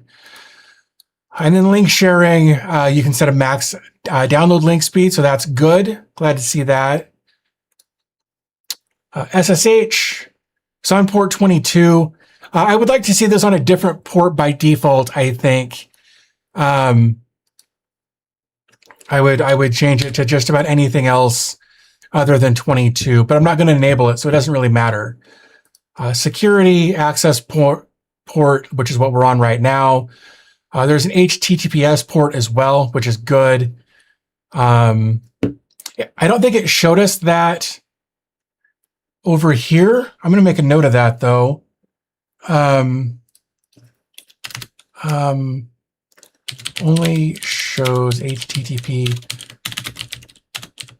port on screen after install and not HTTPS port. All right, there we go. Account security, again, we can enable two-factor authentication, ban suspicious IPs, firewall certificate. We kind of looked at that earlier. File services we looked at earlier as well, very early on in the stream once we got this installed. So SMB, WebDAV, FTP, NFS, DLNA, all of the typical file services that you would expect to see.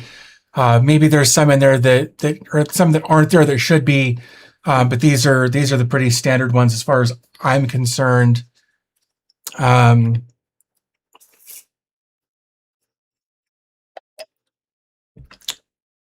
Our next option down here is for the license.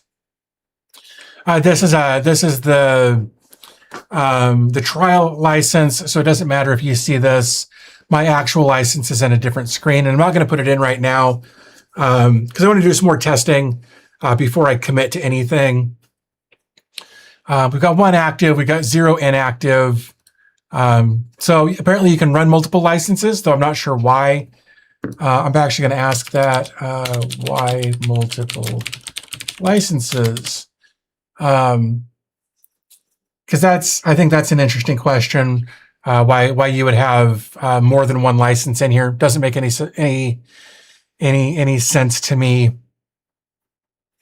So many resources seems sluggish. I agree with that. There have been some very sluggish menus. I very much agree with that. Again, this is still a very early release of the operating system, and we're also on an N95 processor. So I don't know. I will. System is a bit sluggish at times. Again, keeping notes over here. GPU pass-through. I don't know about how that might work on here because the system I'm using doesn't support a GPU. I guess it's got an iGPU on it, possibly with the N95. But that would be more in the VM area, I would think. Beyond that, I'm not entirely sure, but it's a good question. I guess I could ask about that. GPU pass-through, question mark. Notifications. So email service. The system will send account security messages or security emails through specified SMTP service, such as two-factor authentication, emergency verification code emails, password reset emails, etc. So we could turn that on. We could select Gmail, Outlook, or custom, and then, wow, they've got that built in. I'm not going to click that because I've got multiple accounts logged in here. But I think it's cool that they've got that as a pre-built solution. What I can do though is go to like custom, and then you could put in your SMTP server and fill out all of the slots here and connect that way. But I do love that for both Outlook and Gmail, they've got kind of a pre-built solution there. Glenn is here, says, hey man, lunchtime in California. Yep, it is just after lunchtime here in Colorado. So again, love seeing the email solution here that they've got. That's great. Hardware and power, enable UPS support. Connecting UPS enables the system to automatically and safely shut down during a power outage, protecting your data. Love seeing that. And I don't have a UPS plugged into it, so not really an option there. But apparently you can do that, which I love that that's built in. Update and restore, checking for a new version. Maybe you should have done that from the start. So yeah, I guess we'll see if there are any updates. Looks like we're up to date. If a system update fails repeatedly, it may be due to abnormal system dependency file versions. Click repair to execute repair program and reinstall all necessary dependency components. Good stuff. Glad to see that that is an option. System configuration. There's a backup system configuration to generate a backup of your current system settings, which include users, groups, file sharing protocol settings, DDNS, SSH, firewall, etc. And you can also then restore that. So we can click and export here. I want to see what kind of file that gives us.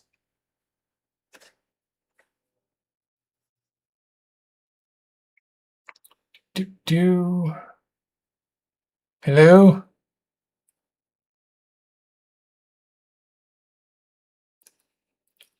I feel like it didn't give me a file, and it should have, and I'm not sure why. I said export, and then it didn't. There it goes. Okay, so it gives a bin file. All right, that's good to know. 8:30 and 9:30 over across the pond. Man, it's late over there for you guys. We're not gonna do that. All right, there we go. And then we've got a system restart option, reset network, restore all network and firewall settings, including IP tables to initial state. Ensure a wired connection is active first, as you may lose connectivity. That's a good call. Language and time zone. Well, if that doesn't give you any clues, I don't know what to tell you. Since it's set to Beijing by default, I'm going to go to like -6, roughly. I guess -7. I'm going to look up Denver. Really, Mountain Time, US and Canada. Interesting. And then default language, English. And I'm guessing Chinese or Japanese, but I am not 100% on that. So we'll see what happens there. Apps, Office documents. So it looks like in theory, you can set this to admin only or all users. So that's good to know.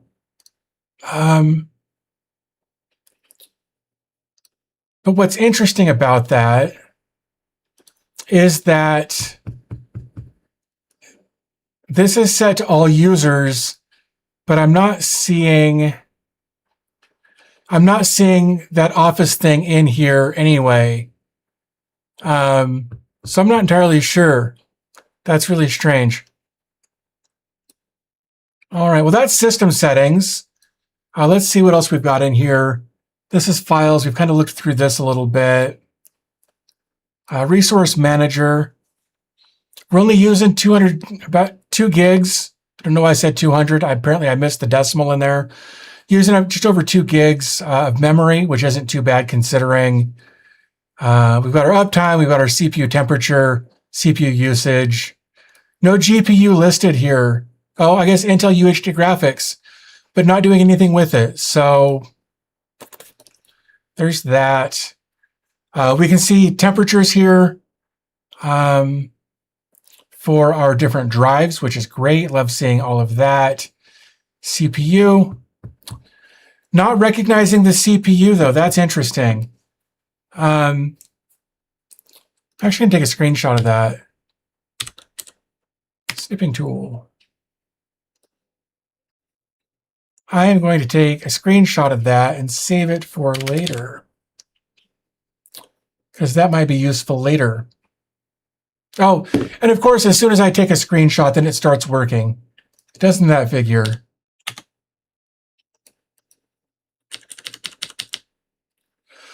Okay, well, now it's just a little sluggish. Gary asks, how often do I stream? I try to stream once a week, usually on Sundays. Well, lately it's been Sundays because the weather's been getting nicer and people have been doing more stuff on Saturdays.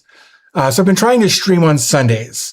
That may change depending on how the summer goes and how the temperatures start going. I may have to start streaming during the evenings at some point, because it's going to start getting real hot.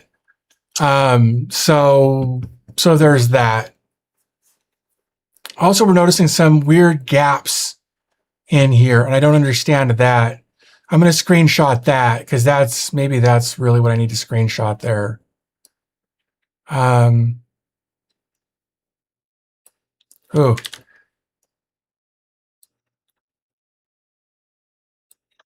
And we'll save that over here like that.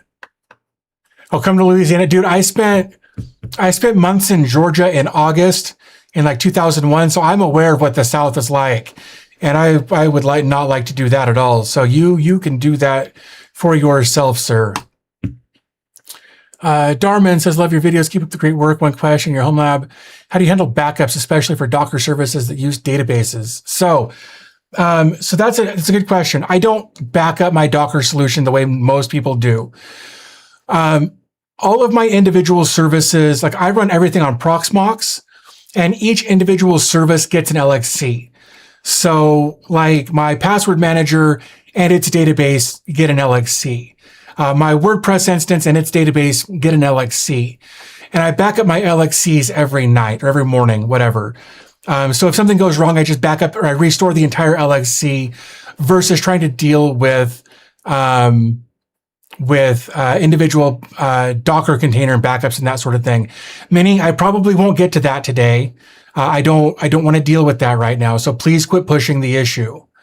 So that's how I back up my stuff. All of my stuff runs on Proxmox and LXCs, and I back up my LXCs on a daily basis. So that is how I handle things. Memory, it really is sluggish to pull this stuff up.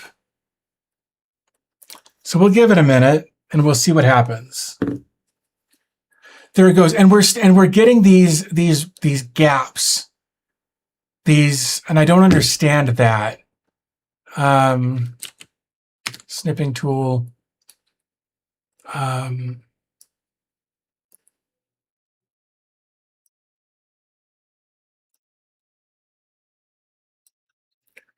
Sorry, again, I'm keeping notes over here.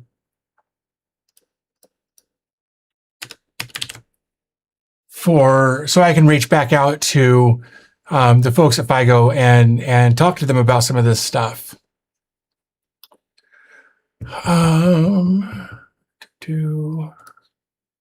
Network is going to do the same. Oh, I guess we've got some network stuff here, but again, gaps in there. I don't understand the gaps.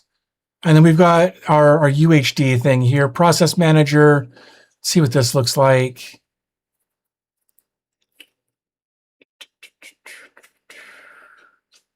So we can see all of our stuff running here. That's good. Interesting. So I guess that was resource manager in a nutshell. It looks like we've got processes here as well and services over here. Office documents is running. System, like all of that looks good. One thing I wanted to look at was photography and videos, photos. Let's just store that there for right now, because I am curious.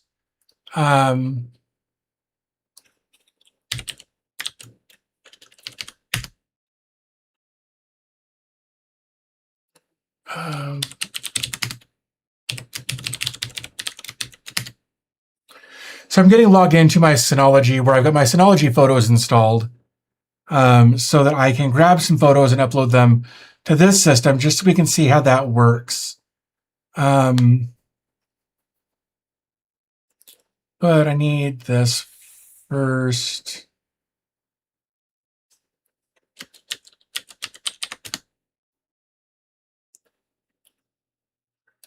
Come on. Close.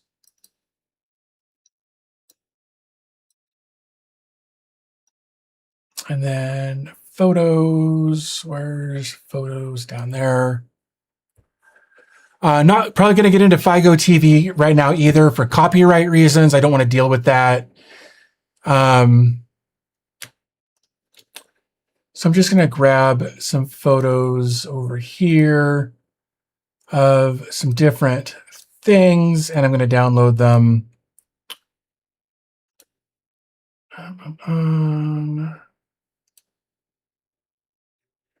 Cool. So then let's download all of those as original. We're going to keep that. And then we're going to open this because I want to see what this looks like. Great. Looks good. I'm not worried about that yet. That said, I do have that. Going to do WinRAR and extract download.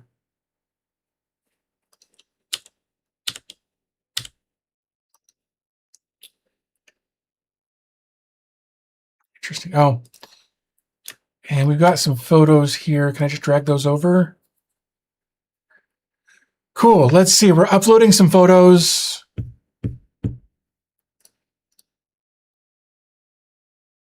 Whew. That troubled me for a second that it was going to take more than an hour.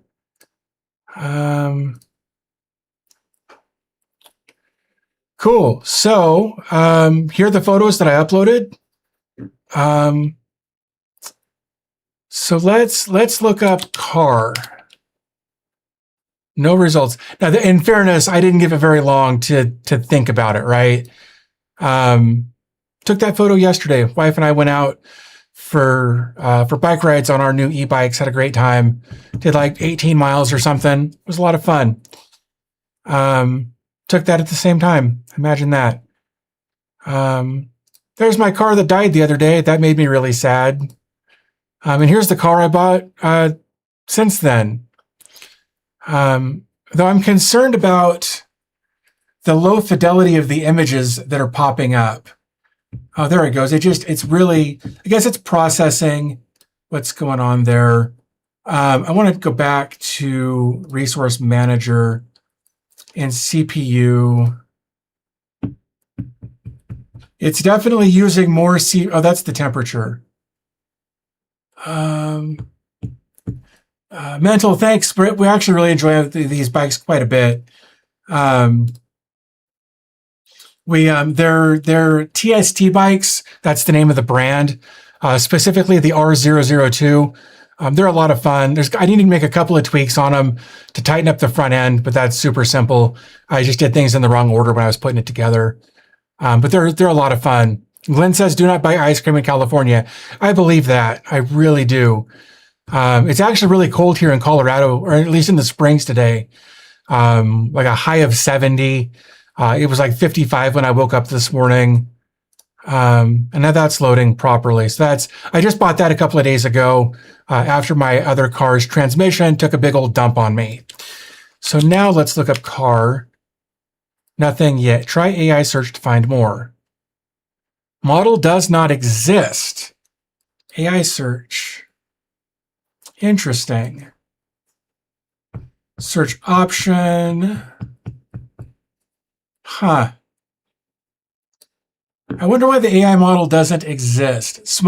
There's 17 bucks for a small cone and a small blizzard. Bro, that sucks. Yeah, I was thinking that. Mental, I really was. I was just hoping that there'd be a way to do it here. But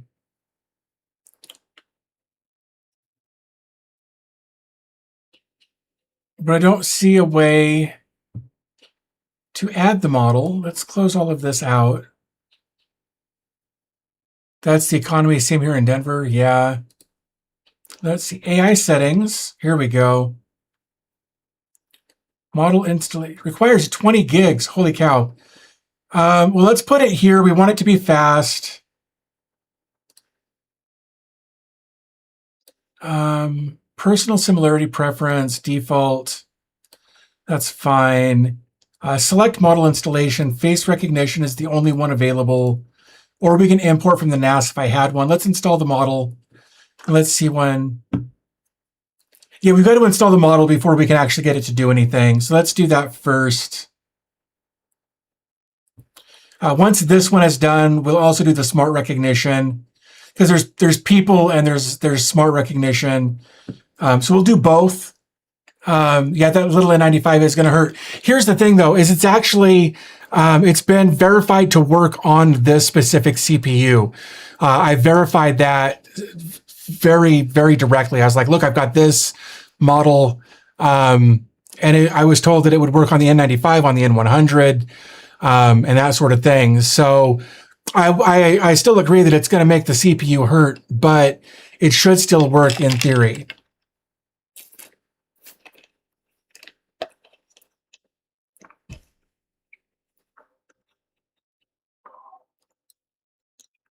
Minimize that. So it's installing. That's good. I am curious about how much RAM. The system has 12 gigs, but it isn't necessarily unified. It is just 12 gigs of system RAM.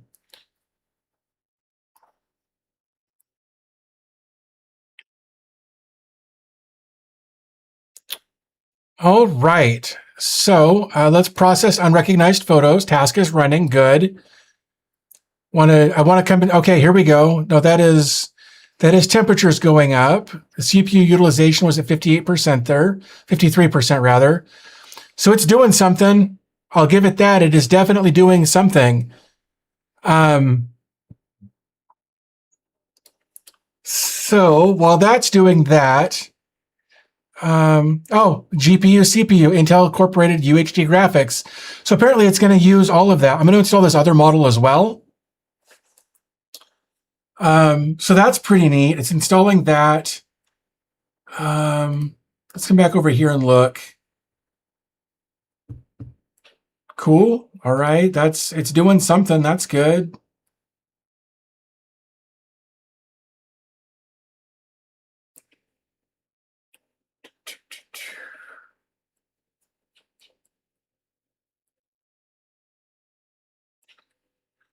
It's still going. Downloading. What's this doing?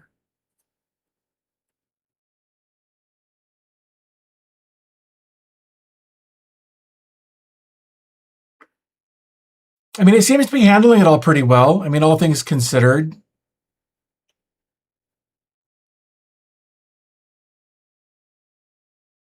Glenn says, I was thinking about getting a Synology just for pictures.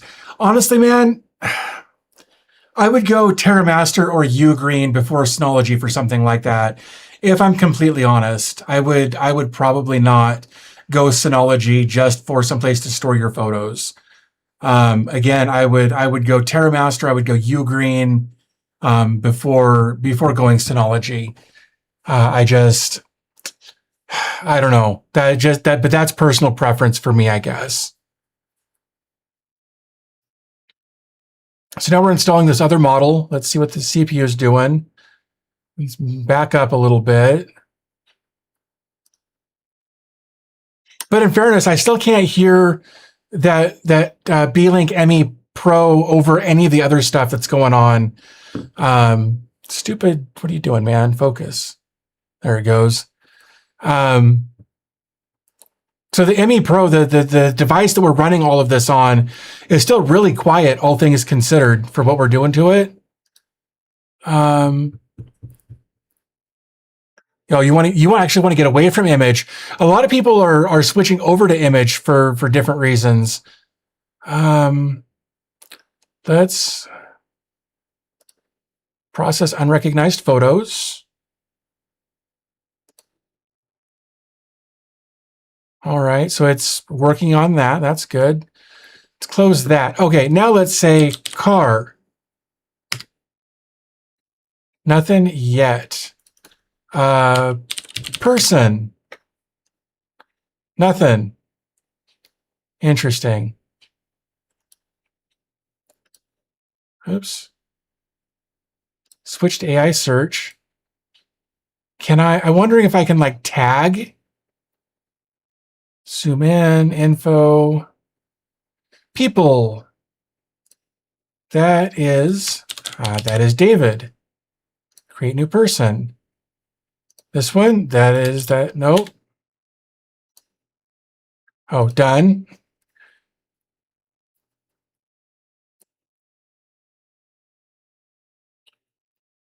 I mean, an update can break anything in any given situation. So that's not just an image thing.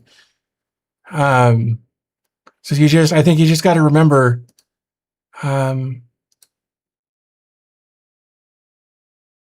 create a new person. There we go. Done. Add name. It's Rachel. Oh, add name. That is David. All right, and those are good pictures to base things off of, so that's good. Search photos and videos by entering a fuzzy description.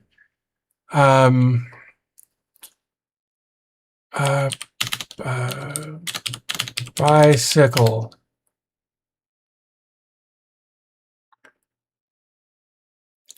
It's thinking. I think it's thinking longer than it was thinking earlier.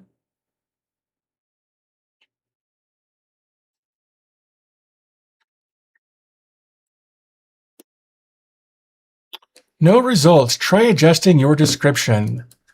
Man,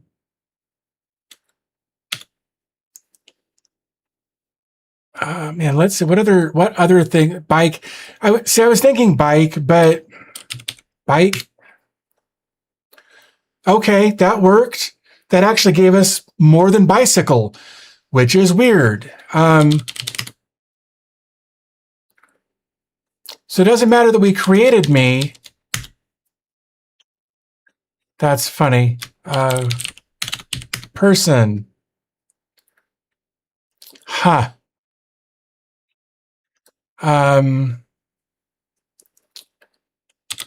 Can. I don't know.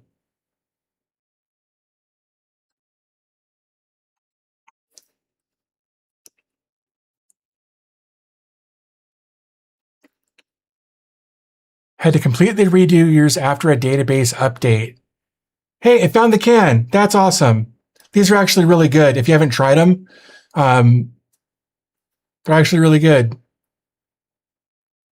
Names are probably just for tagging new photos. Maybe. Do I still have this open over here? Synology photos, I do.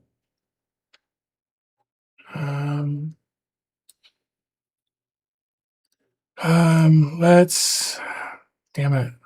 No, come on. Let's download this photo of both of us again. Download original. Drag you over there. Right, vehicle. We'll try it, man. I don't know.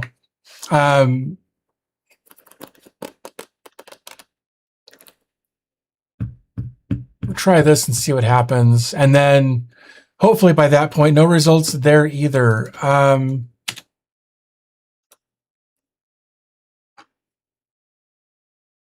Someone, right? Grass. Nothing. Park.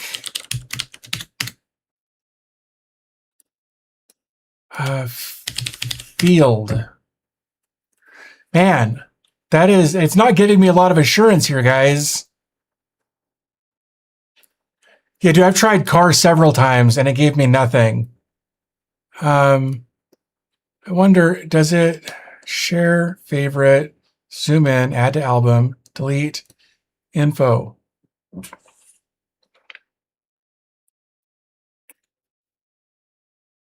What model is this? It's whatever model it defaulted to. Settings, AI settings, just smart recognition, facial recognition, face detection, person is similar. So it doesn't actually tell me what model it's using. For smart recognition, let's process unrecognized photos, update smart categories. Let's try that, I guess.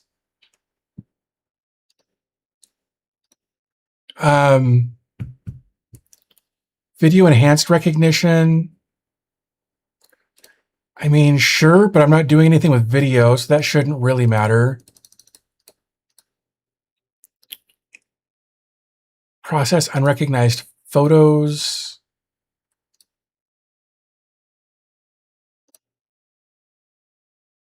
Okay, so it's done everything. Let's try this again.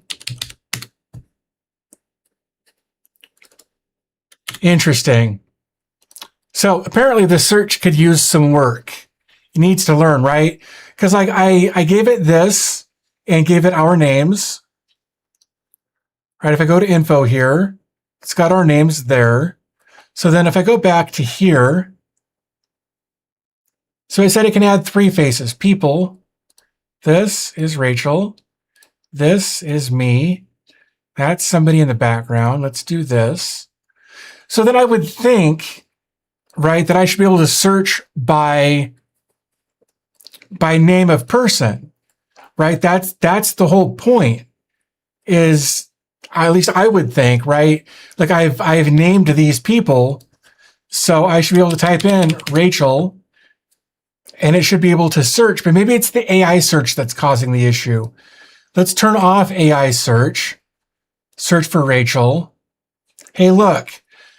So it's AI search that isn't working for that. If I search for David, and hey, look, there we are again. So that's good, except that for with more time and pictures, it will learn. I certainly hope so. Because like I should be able to type in car, and of course here it's not going to because I'm not using AI search. I've got 2 pictures of cars in there, but it doesn't recognize that. So very interesting. And it's very slow to reload. Let's minimize that.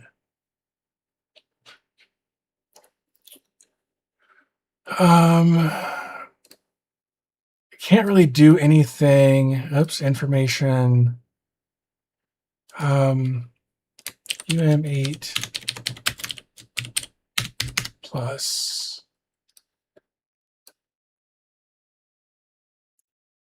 info SEI 13 Pro.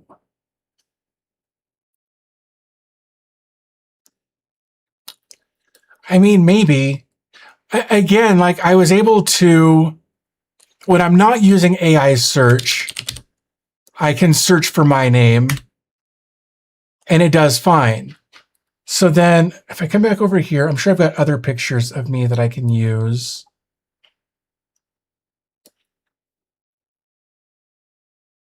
Okay, let's download. Actually, let's download these individually because I don't want to deal with that. Download original. Download original. Download original. So here, downloads.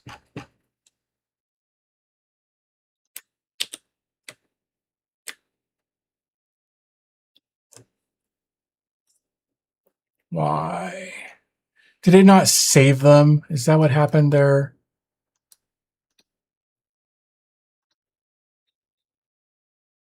Oh, they're all right there. Let's drag those over. The AI has already processed all of the photos except for the 3 that I just uploaded. So let's, okay, so AI is on, someone is on the grass. Nope. Try person on the grass. Nope. More pictures of me. Let's turn that off. Oops. Let's see if it recognizes the other 3. It did not. I didn't add them, so I'm not there yet. So we come back to here. Let's close this. Go to settings. Go to AI settings. Give this a minute to load.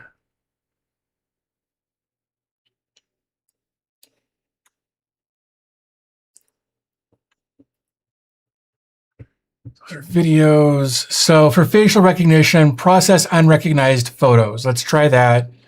Task has been added. It is going through the process of facial recognition. Face recognition, 3 items completed. Process unrecognized photos. Detecting 3 items. So I'm doing it both. That's a good point. I'll try that here in just a second. I'll try that. Update smart categories. Current smart categories, then re-aggregate the latest smart categories. Use current. Great. Let's do that. Well, now the video thing appears to be working better, or it's turned on rather. AI is on.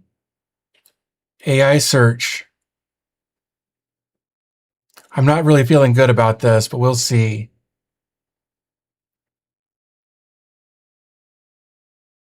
Nope. Way to hurt my feelings, man. So we've got all these different pictures here that I guess I'll have to get more information about AI photo search because it's not working very well. AI photo search not working well. Automobile. Bike. Okay, so it recognizes bike, but not car.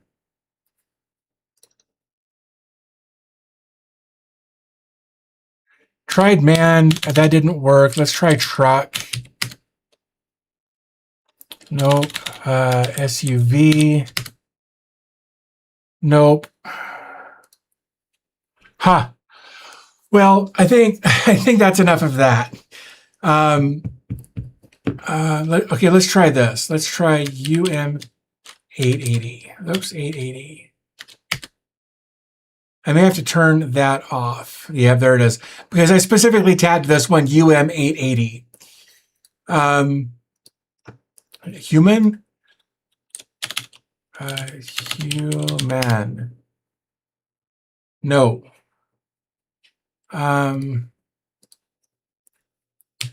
Person at park.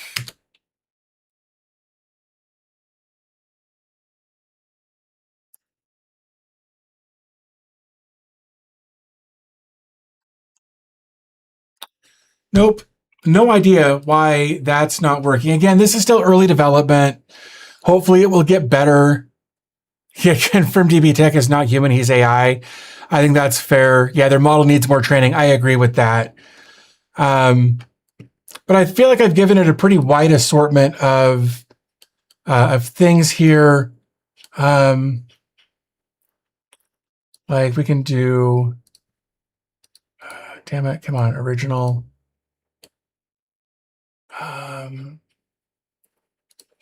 Let's try this. Original.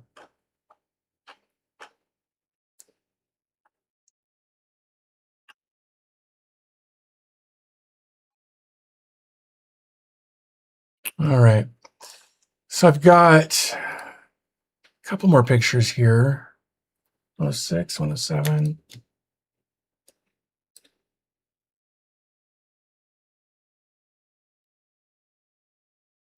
I'm uploading two pictures of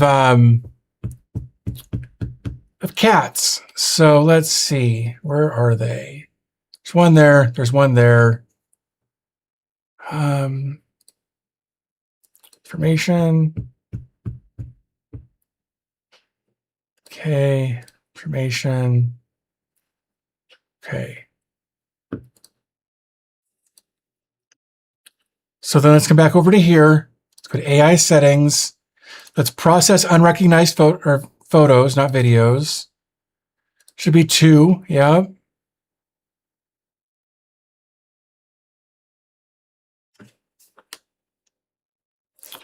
Two items completed. All right. Oops. So we can close this. Cat. Cat. It found cat. So that's good. Glad it found cat. That makes me happy. But still can't find a car, vehicle.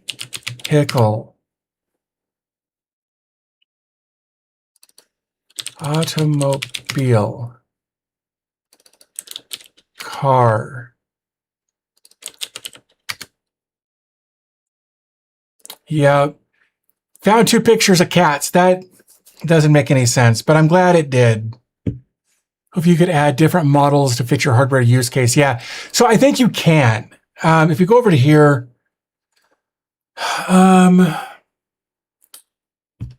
smart recognition.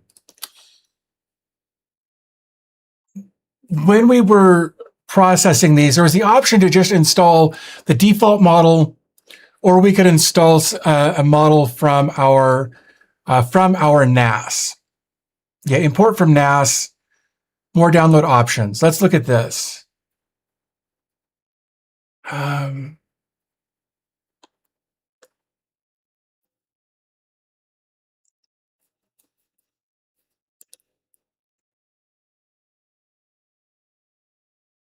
So they do have some additional models here. Smart recognition, enhanced model or base model. That's a magnet link. Gray car, maybe. Hold on. Before we do that, I want to make sure. Okay, it was smart recognition. Smart recognition enhanced model. I'm going to copy that magnet link address. Damn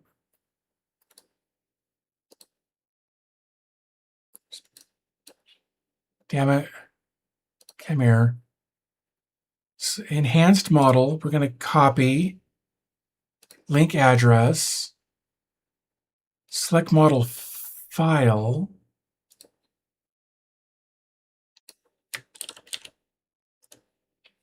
Interesting. So I would have to download the file, put it on the NAS, and import it that way.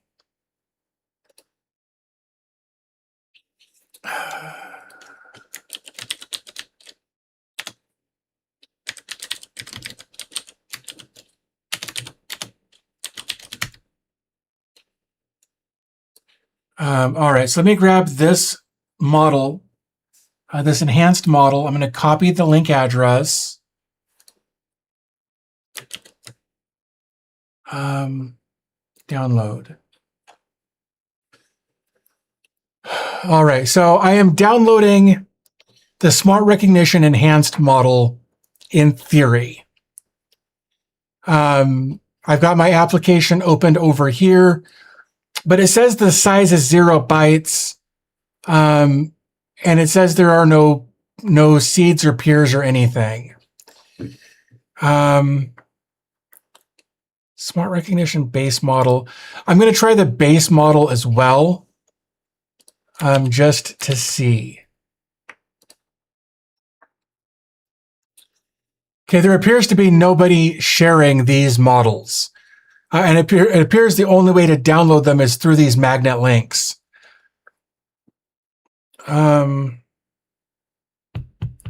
Full model pack. Let's try this one as well. Download AI model for FygoOS. Yeah, it's not giving me the option to download any of those. Like, it says it is, but it's not.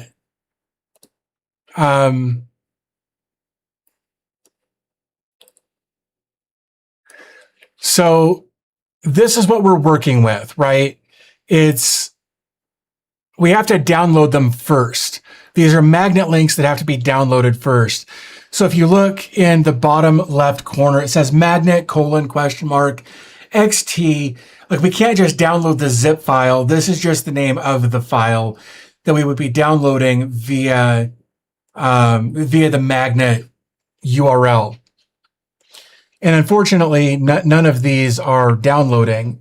So I can't download them to unpack them first, unfortunately.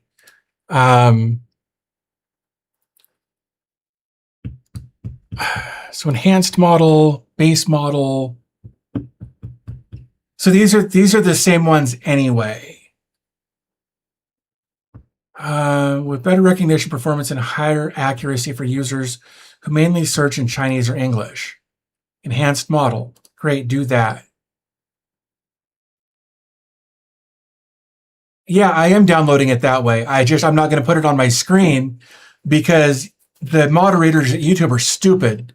And if I were to put that on screen, then it would likely get me a community guideline strike.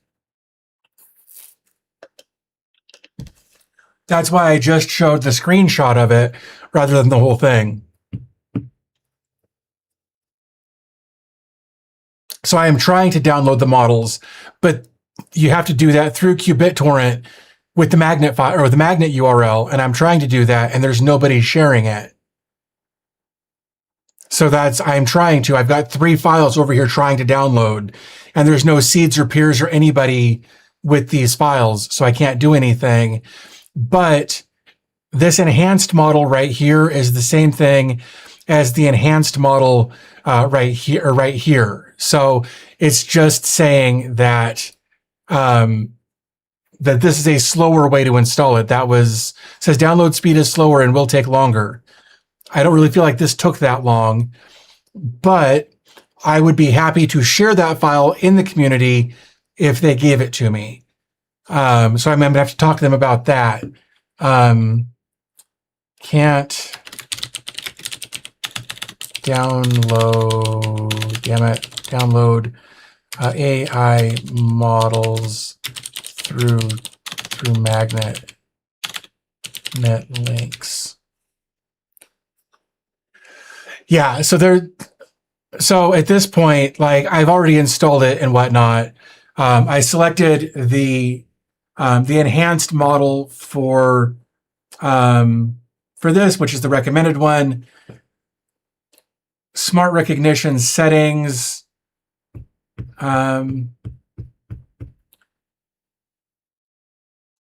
So that didn't work. Process, no unrecognized photos. No unrecognized photos. Gray car. Somebody suggested gray car. So we'll try that and we'll see what happens.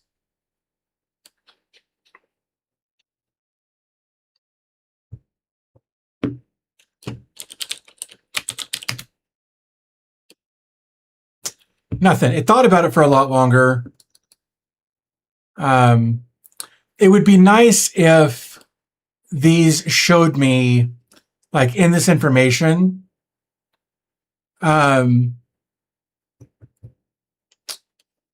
what information was available here, right? Like it'd be nice if it gave me like its description of the photo so I could search for it that way. I wonder, hillside. No. So it was just, that was in the EXIF data, and I wanted to see if that would change anything. But it didn't. So reset and rescan. I've already rescanned a few different times. Add to an album, favorite it. Yeah, no, like that's just it. Like if I come up to here and I go to AI settings, reset maybe, reset and maybe process. Okay, so it's automatically rescanning everything. For face recognition, it's scanning 17 items. Smart recognition, 17 items. So it's doing that, though I wonder...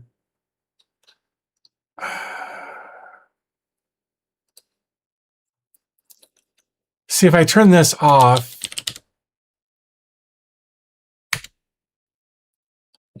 Yeah, so all that did, I think, was wipe this information here.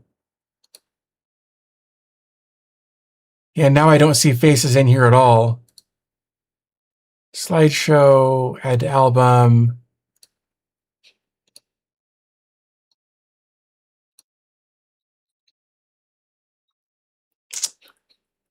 Interesting. Now I've lost everything. Information. Oh, can't add face. Yep, that's all me. Add name.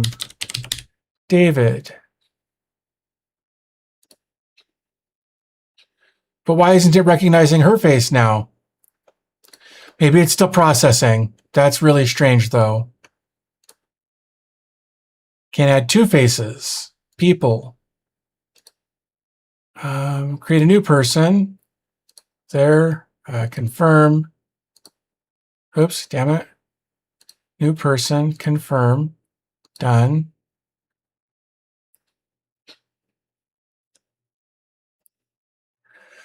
Just thinking.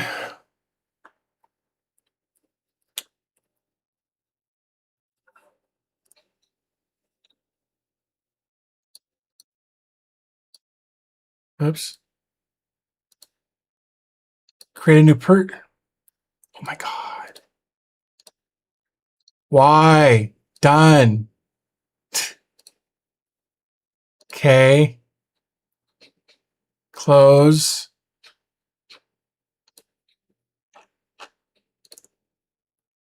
Info.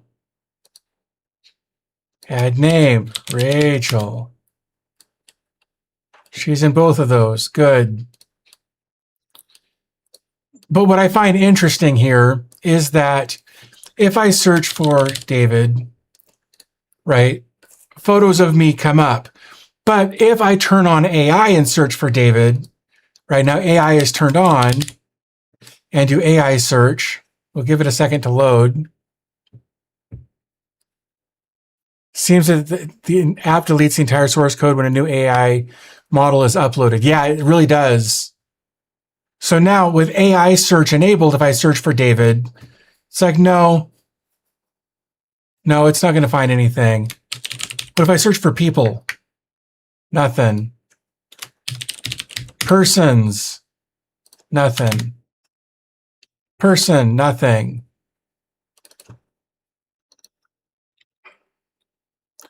Yeah, I agree, Vaz. I do. I feel like we're kind of just spinning our wheels here. Places, maybe Colorado Springs, Denver, that's true.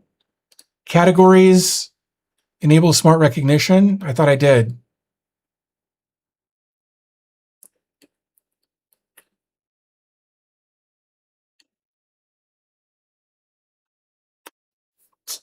Yeah, smart recognition is enabled. That's really strange. Let's turn that on, maybe? No? Huh. There we go. Now it's enabled. It just took it a second.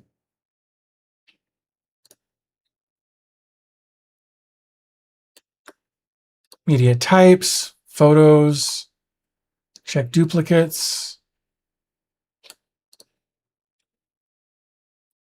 Okay.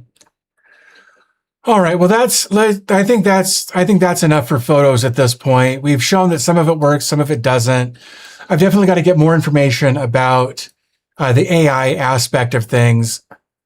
Add more photos. So I would have to go through all kinds of stuff on my Synology to add more photos. I guess I could get the FygoOS app for my phone and upload them that way. I mean, I guess. But that's kind of outside the scope of what I want to do right now. What other apps do we have? Let's go back and take a look at that. Like, what other kinds of actual apps would we use? Right, AI can change your life. Sure, it can't even find me on a photo I tagged of myself. That is the truth, man. Fygo TV, we're going to skip that for right now. At least it did not find cars. It found bikes. It did not find cars. Automatic anime tracking, subscription and download from Meek and RSS. Interesting. App Store. What else do we have?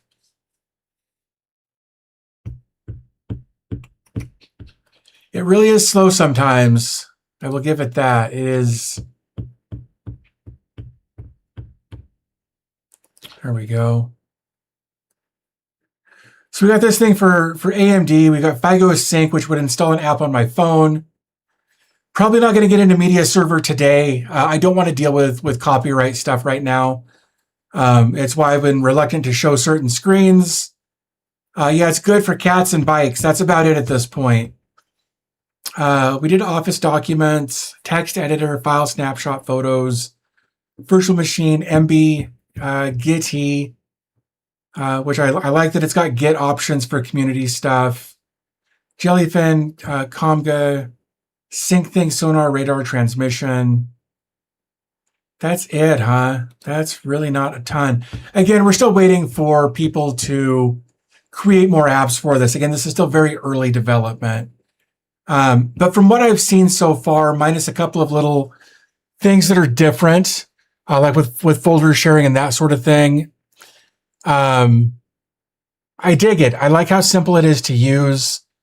I think once more apps are added to the system, I think it's got a lot of potential.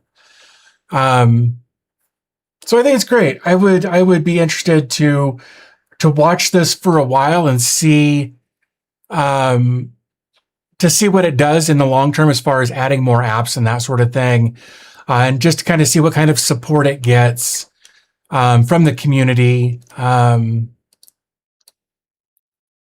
Like currently, like if we look, oops, desktop. Like if we go over here and go to support and the community, if we click community, it just opens a Reddit tab.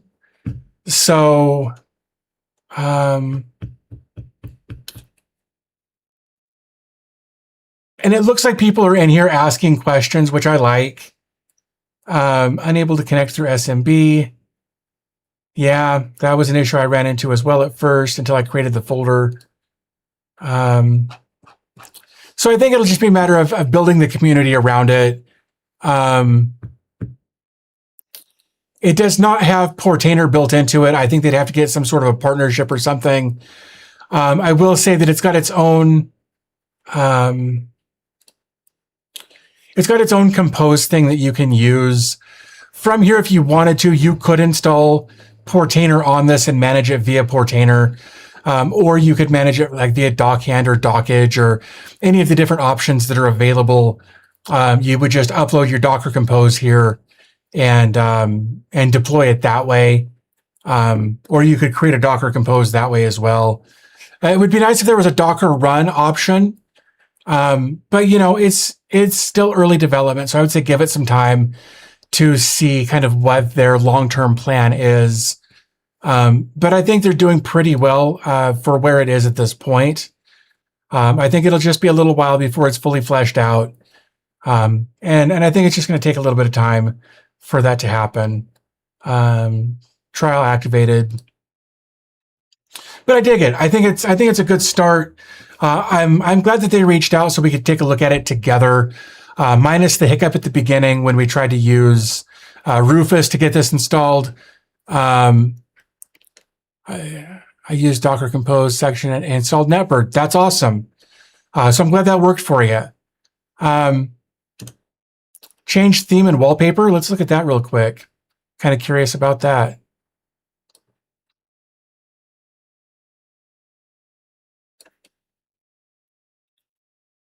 Yeah, I agree. Not bad for a first impression. Let's go dark mode. I like dark mode. Let's do that. Count, language, devices. There we go. Yeah, pretty nice. Oh man. Oh. So yeah, I think it's got a long way to go still. To catch up with some of the other stuff that's out there. But I like what they're doing with it. Yeah, sorry, I just changed the wallpaper and set it to dark mode. That was all I did. Was just dark mode and wallpaper. But I think it's good. I think it's still got a ways to go. I'll be curious to see how the AI advances as more time goes on. But I'm glad we got to take an early look at it. I've got some notes over here that I'm going to share with them, and see what their thoughts are on some of that. But again, for being early development, I think they've done a pretty good job with it so far. So I'm glad that we got to take a look at it early on, just so we can watch it grow and develop from where it is right now. I'm not sure what their long-term goal is. I'm not sure what their release schedule is. They're still very much in early growth. So we'll see what happens. But I'm pretty happy with what I've seen so far, minus some frustrations here and there. But I've got frustrations with other things that are far more mature than this. So I don't really fault them for that. When using Rufus. So yeah, I think that's a good run through on it so far. If you guys have got suggestions, I would love to hear, like anything that you would like to see on here. I can add that to my notes and add that to the email that I would send to them. I would love to get more thoughts from you guys on that kind of thing as far as that's concerned, because I think they're at least partially looking to the community to help guide them on what the community might want in a NAS solution. Because remember, this is a NAS first, and then kind of a server secondary to that, with apps and Docker and that sort of thing as well. And I agree, Jason, it does have to start somewhere. And I think they've done a pretty good job with where it is so far.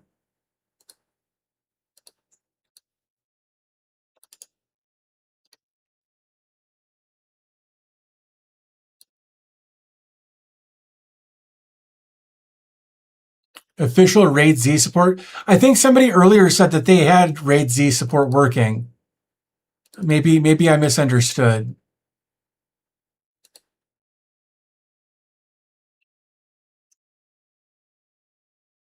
It has ZFS.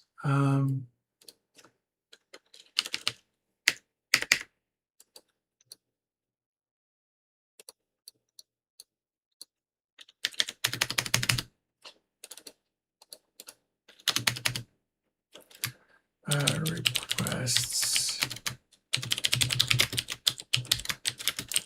support.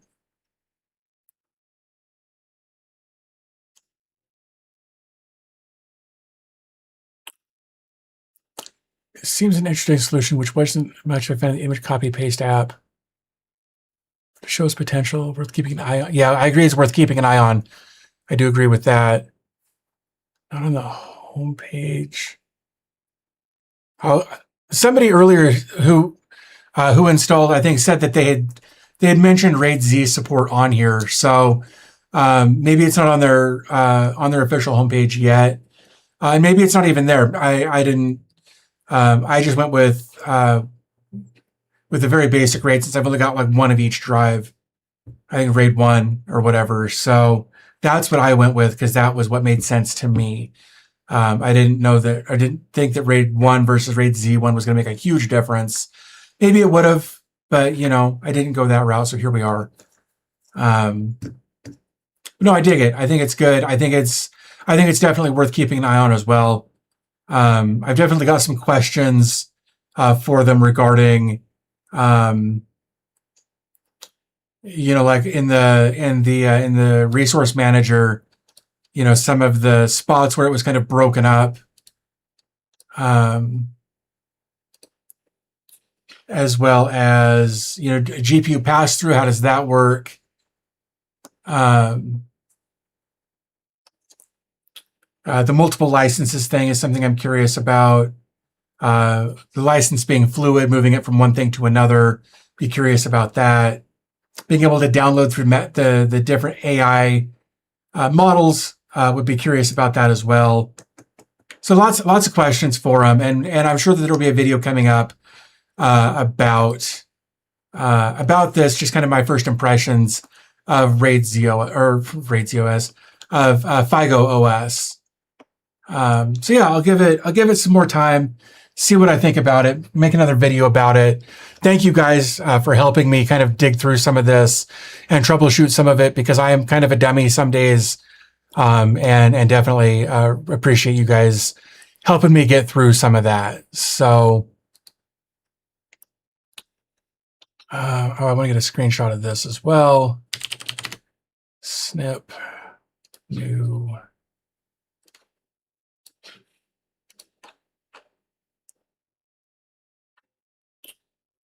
Where was it?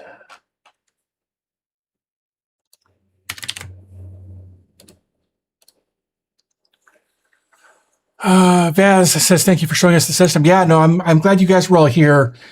Super appreciate you guys.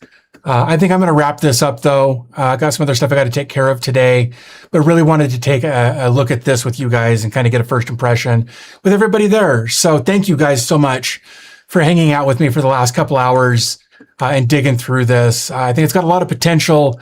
And I think if we can get a community built around this, that they will have a better success rate of adding the different features that the people want to see. So definitely check out the resources available in the video description if you want more information. And thanks to FygoOS for reaching out and giving me the opportunity to look at this early. So with that said, guys, I'm going to wrap this up. I want to thank you guys again for spending part of your Sunday with me. I hope you have a great rest of your weekend, and I'll talk to you again here real soon in an upcoming video.